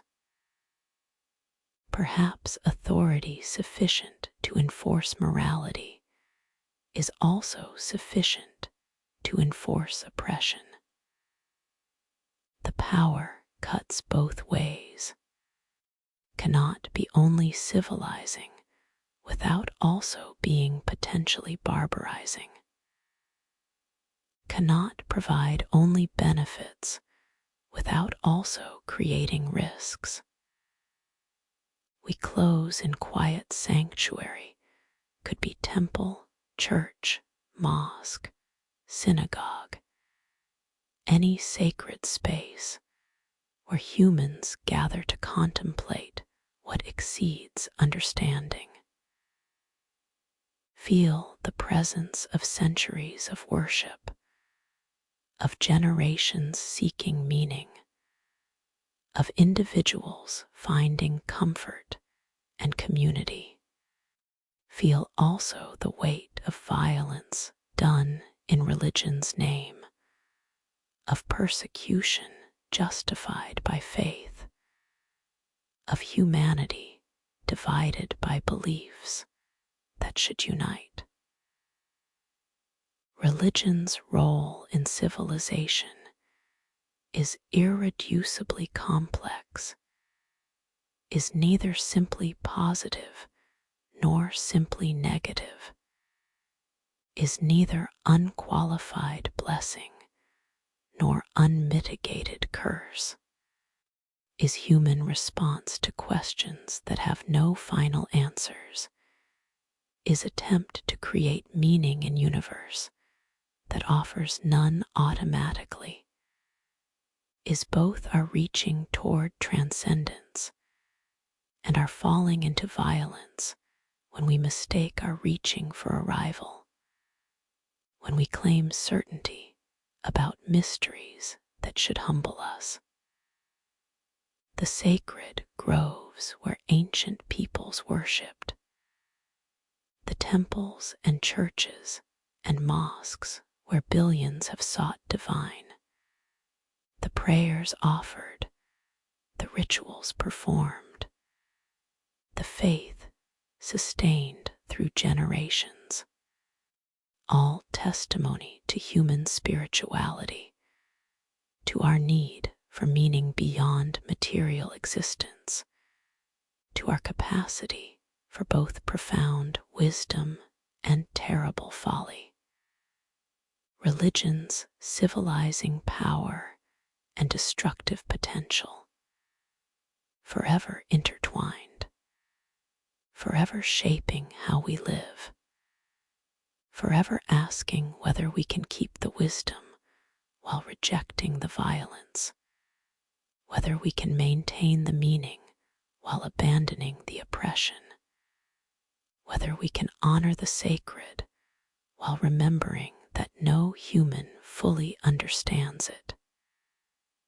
The sacred groves, the prayers, the seeking, forever human, forever ambiguous, forever both blessing and burden.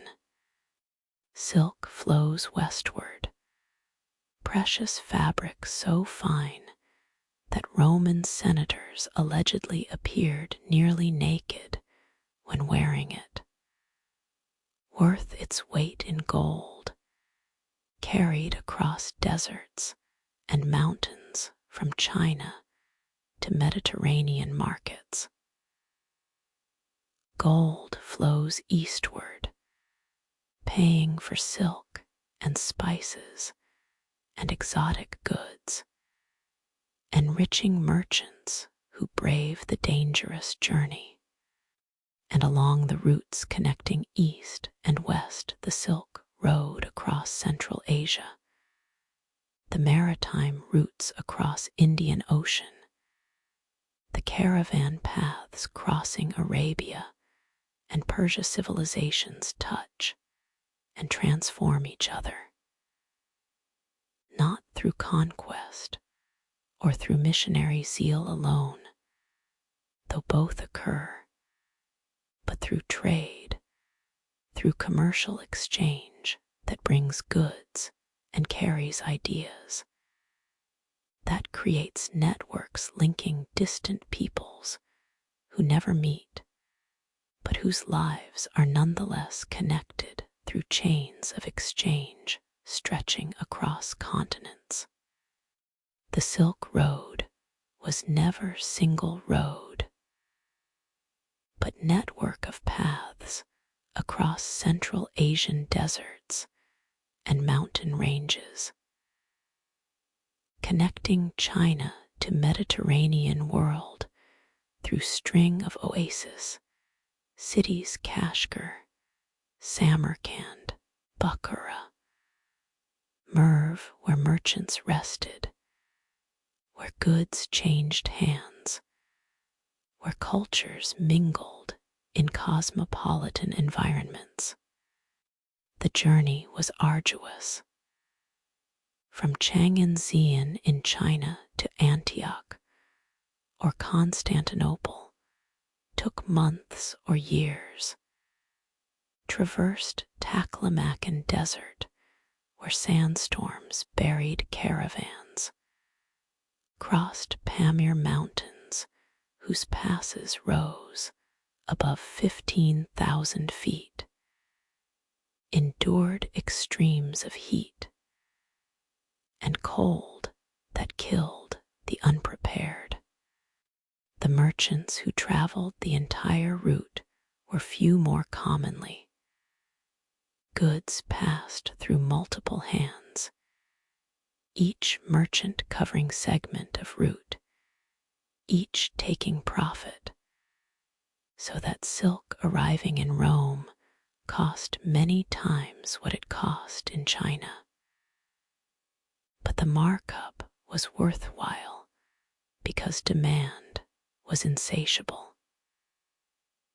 Roman elites coveted silk, wore it as status symbol, spent fortunes acquiring it, despite Senate's periodic attempts to restrict silk imports to prevent gold drain to east. Chinese goods flowing west included not just silk, but also ceramics, lacquerware, spices, jade, bronze goods. Western goods flowing east included gold and silver, glassware, wool, horses, precious stones. The trade enriched intermediaries, Sogdian merchants, who dominated Central Asian trade, Persian merchants, who controlled routes through their empire, Arab merchants, who carried goods across deserts, Indian merchants, who linked maritime and overland routes. But the Silk Road carried more than goods. Ideas traveled with merchants. Buddhism spread from India through Central Asia to China, arriving around 1st century CE, carried by monks and merchants, translated into Chinese, adapted to Chinese philosophical traditions, becoming profoundly influential in East Asian civilization. The Mogao caves near Dunhuang contain hundreds of Buddhist cave temples, created over millennium, preserving paintings and manuscripts that testify to Buddhism's spread along Silk Road. The Diamond Sutra, printed in 868 CE and found at Dunhuang, is world's oldest dated printed book, testifies to both Buddhism's presence and to Chinese printing technology that would eventually reach West. Christianity also traveled east along Silk Road. Nestorian Christians, deemed heretical by Byzantine Church, established communities across Central Asia, reached China by 7th century, created monuments like Zion Nestorian stele that recorded Christianity's arrival and described Christian doctrine in Chinese philosophical terms. Though Nestorian Christianity eventually declined in China, its presence testified to Silk Road's role as conduit for religious ideas, demonstrated that commercial networks carried spiritual seeking alongside material goods. Islam spread along trade routes carried by Arab and Persian merchants who traded in Southeast Asia, East Africa, Central Asia. The religion appealed partly because merchants who converted found commercial advantages. Shared faith created trust. Islamic law provided framework for contracts and finance. Muslim networks facilitated trade across vast distances. The conversion of Southeast Asian kingdoms to Islam happened largely through trade, through gradual adoption by coastal trading cities that then spread Islam inland. The mosques in Malacca and Java, the Islamic architecture in Samarkand and Bukhara, the trade networks linking Muslim merchants from Morocco to Indonesia, all testify to Islam's spread through commerce as much as through conquest. Technologies moved along trade routes, often slowly, often adapted to local needs.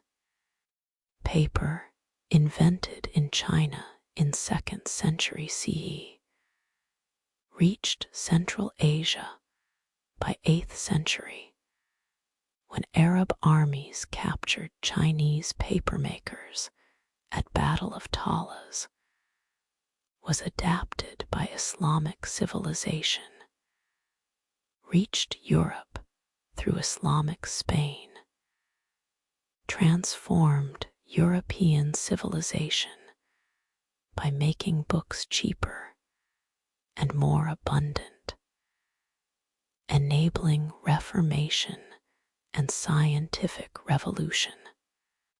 Gunpowder, also Chinese invention, reached west by 13th century, transformed warfare, rendered castles obsolete, changed political structures by making infantry with guns more powerful than cavalry with swords. The compass, enabling navigation out of sight of land, facilitated maritime expansion, made possible the voyages that would connect Americas to Eurasia, that would create first truly global trade networks. The maritime routes connected different worlds. The Indian Ocean trade network, predating European age of discovery by millennia, linked East African coast with Arabia, India, Southeast Asia, and China. The monsoon winds, blowing northeast from May to September and southwest from November to March, enabled predictable sailing schedules, made trade across Indian Ocean reliable and profitable. The dhows and junks that crossed the ocean carried goods that transformed societies. Spices from Southeast Asia, textiles from India, porcelain from China, gold from Africa. The port cities Kilwa and Mombasa on African coast, Calicut and Cochin in India, Malacca in Southeast Asia, Guangzhou in China became cosmopolitan centers where merchants from multiple cultures traded and sometimes settled, creating multicultural environments. The archaeological evidence testifies to these connections. Chinese porcelain found in East African ruins, Roman coins found in Indian temples, Viking swords made with Persian steel, Southeast Asian pottery found in Chinese tombs. Each object tells a story of connection, of networks linking distant peoples, of human desire for exotic goods that drove trade across difficult distances. The genetic evidence tells similar story human populations show mixing that reflects migrations and trade contacts, shows that isolation was never complete, that gene flow accompanied goods flow along trade routes. But trade routes also carried diseases. The Black Death that devastated Europe in 14th century likely spread along Silk Road from Central Asia, carried by merchants and by rats infesting trade goods, killing perhaps a third of European population. The Columbian Exchange, following 1492, carried diseases from Eurasia to Americas, killing up to 90% of Native American populations who lacked immunity to smallpox and measles and other diseases, creating demographic catastrophe that facilitated European conquest. The trade networks that connected civilizations and enabled cultural exchange also enabled epidemiological catastrophes, demonstrating that connection brings dangers alongside benefits. The exchange was never equal. Powerful civilizations dominated trade, extracted resources from weaker ones, imposed unequal terms.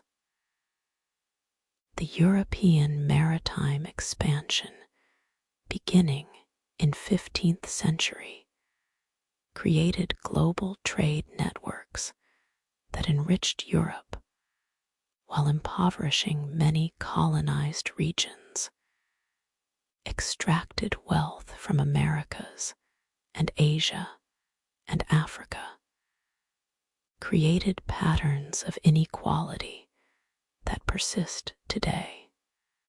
The Silk Road and Indian Ocean networks of earlier periods were more balanced.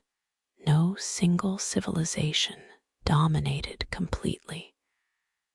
Trade benefited multiple parties, but inequality existed there too. The powerful extracted better terms. The weak had fewer choices. Yet, the exchange created hybrid cultures, combining elements from multiple sources. The art of Gandhara in northwest India Pakistan blended Greek and Indian styles, created Buddhist sculptures with Hellenistic features, testified to cultural synthesis following Alexander's conquests. The Swahili culture of East African coast combined African, Arab, and Persian elements, created distinctive language and architecture and identity.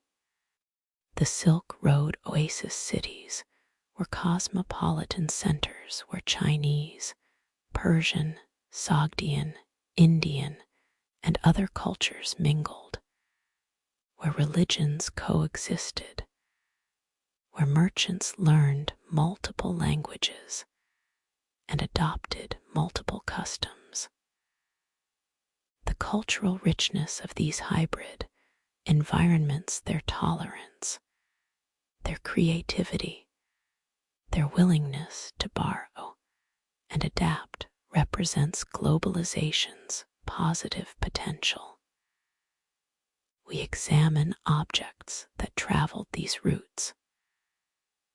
A Chinese silk robe found in Egyptian tomb, Roman glassware found in Japanese burial site, Indian spices that flavored European cuisine, Persian carpets that decorated Chinese palaces, African gold that funded Islamic dynasties. The objects are beautiful, are valuable, are testimony to human craftsmanship. But they also represent connections, represent networks linking distant peoples, represent merchants who risked journeys across hostile terrain, represent cultural exchange that transformed both ends of trade routes. We close contemplating how trade routes wove together early civilizations, how exchange of goods enabled exchange of ideas, how curiosity about distant lands drove exploration,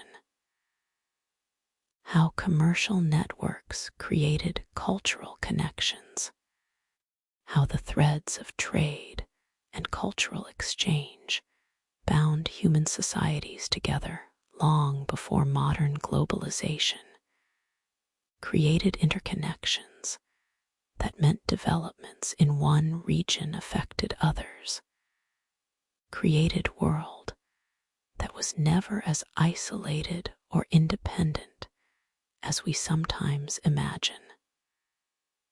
The Silk Road and maritime routes, the caravans and ships, the merchants who carried goods and ideas, the networks that linked civilizations, all testifying to human desire to connect, to trade, to learn from each other, all creating the foundations for global civilization that would eventually emerge.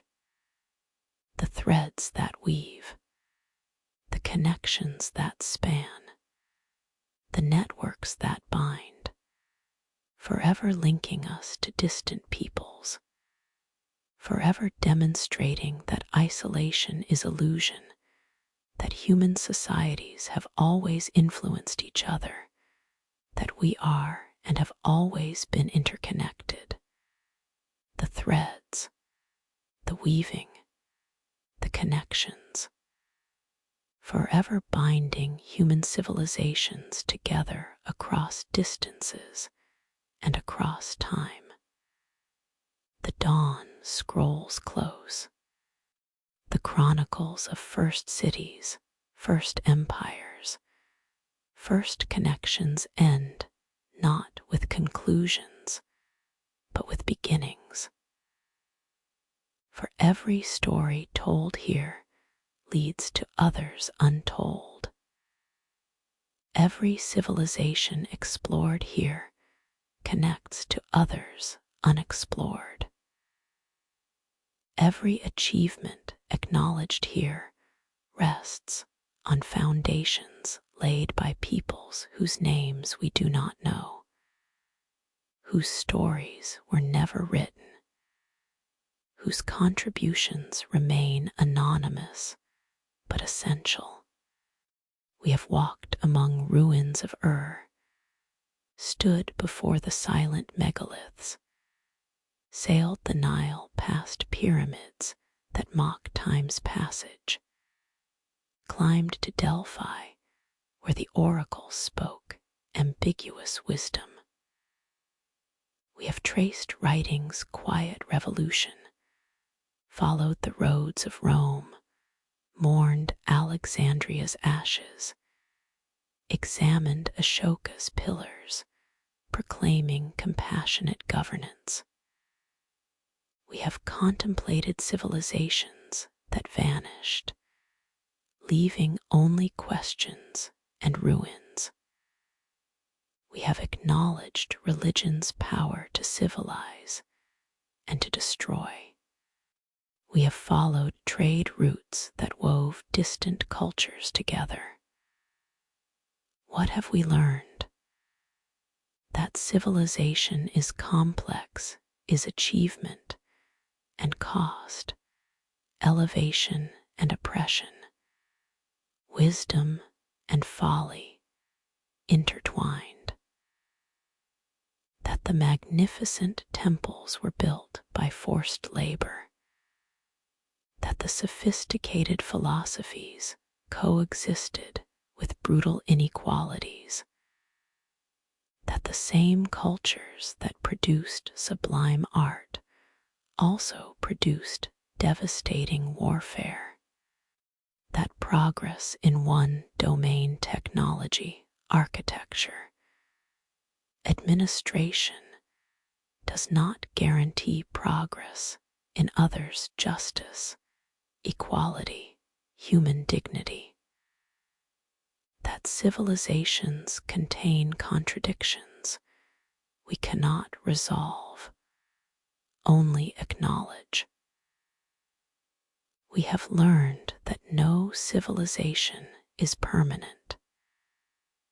That complexity creates vulnerability alongside capability.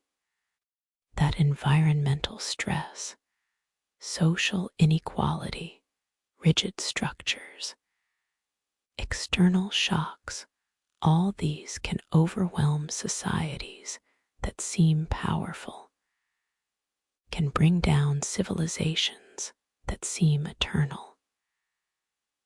That the silence in ruins testifies to impermanence, reminds us that our civilization too will someday be ruins, will someday be archaeological sites where future peoples puzzle over what we built and why we fell.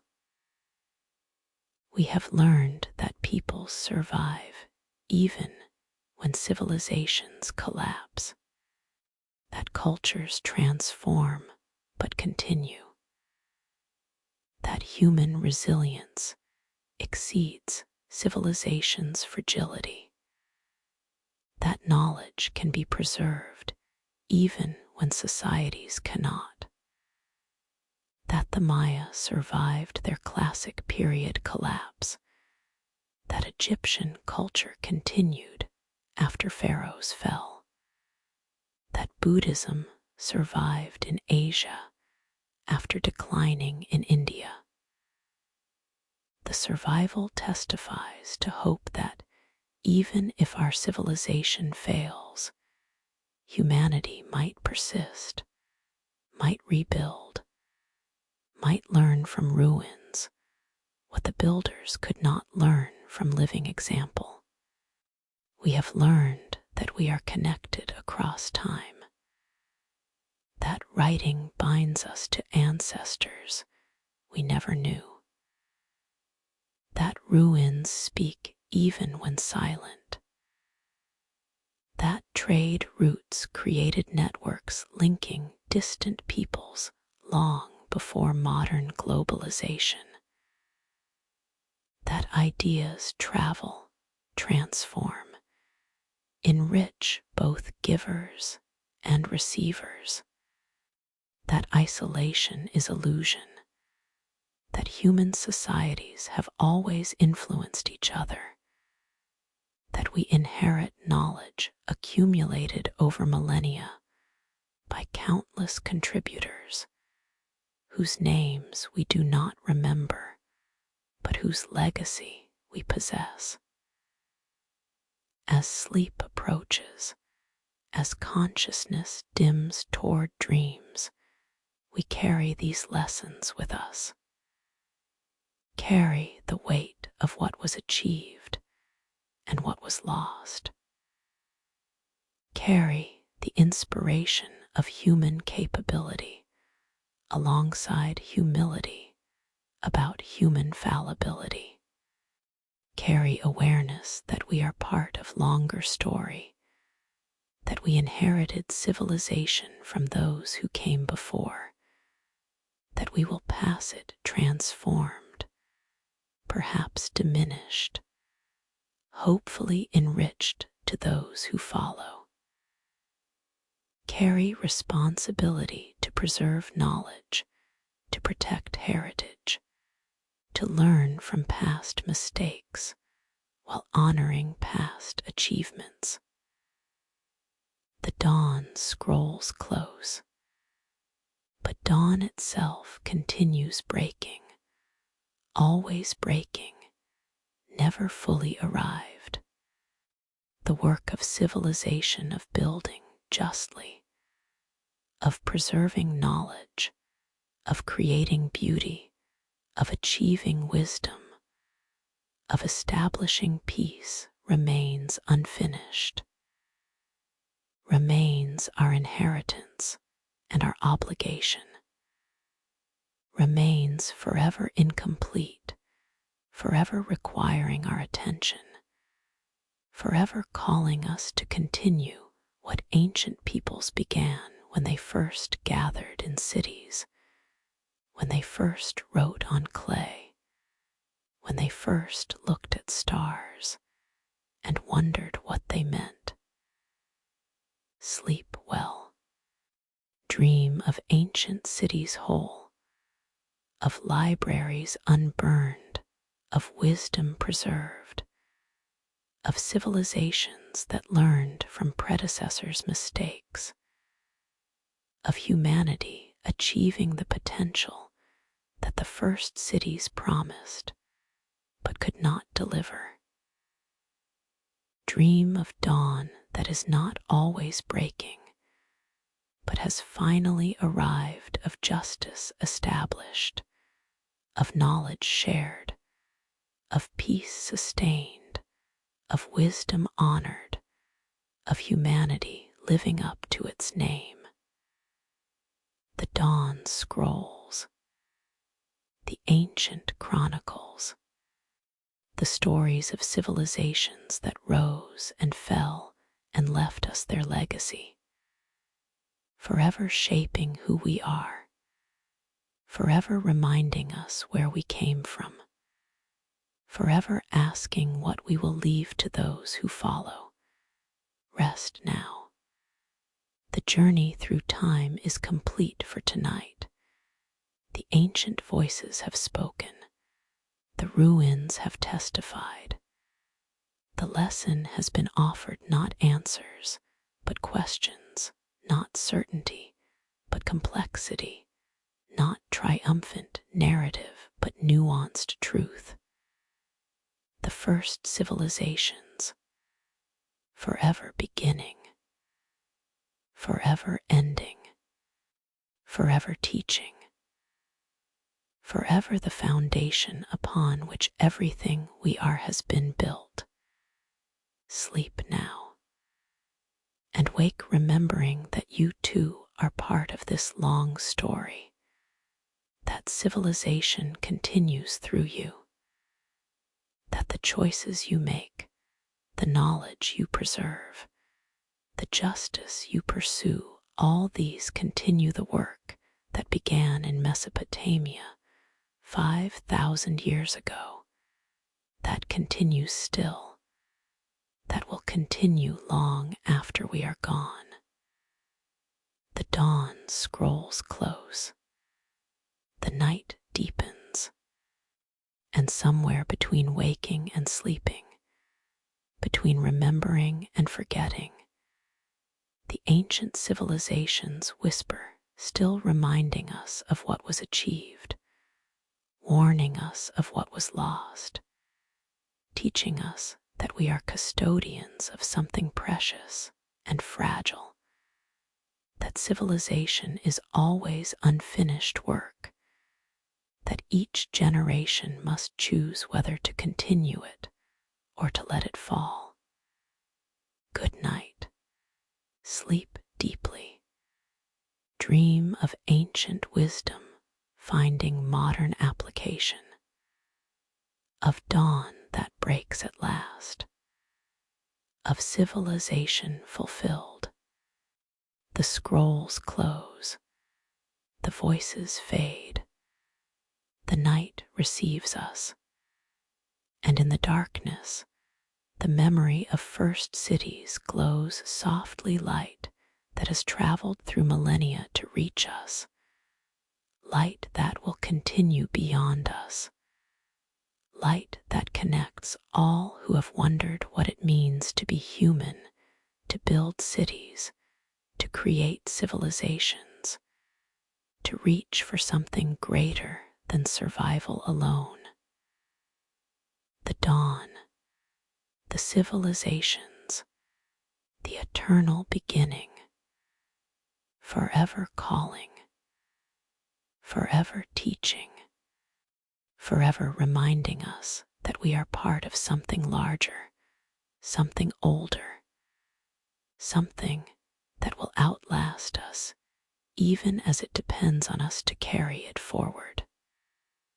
Sleep. The ancient voices will be there when you wake. The ruins will remain. The questions will persist. And the work, the eternal work of building justly, living wisely, honoring what is sacred, will continue calling, will continue requiring our response, will continue asking what we will contribute to the long story of human civilization. The end and the beginning, forever both, forever calling us forward, forever carrying us back, forever the human story, forever unfinished, forever ours to continue. Good night, sleep well, and wake remembering.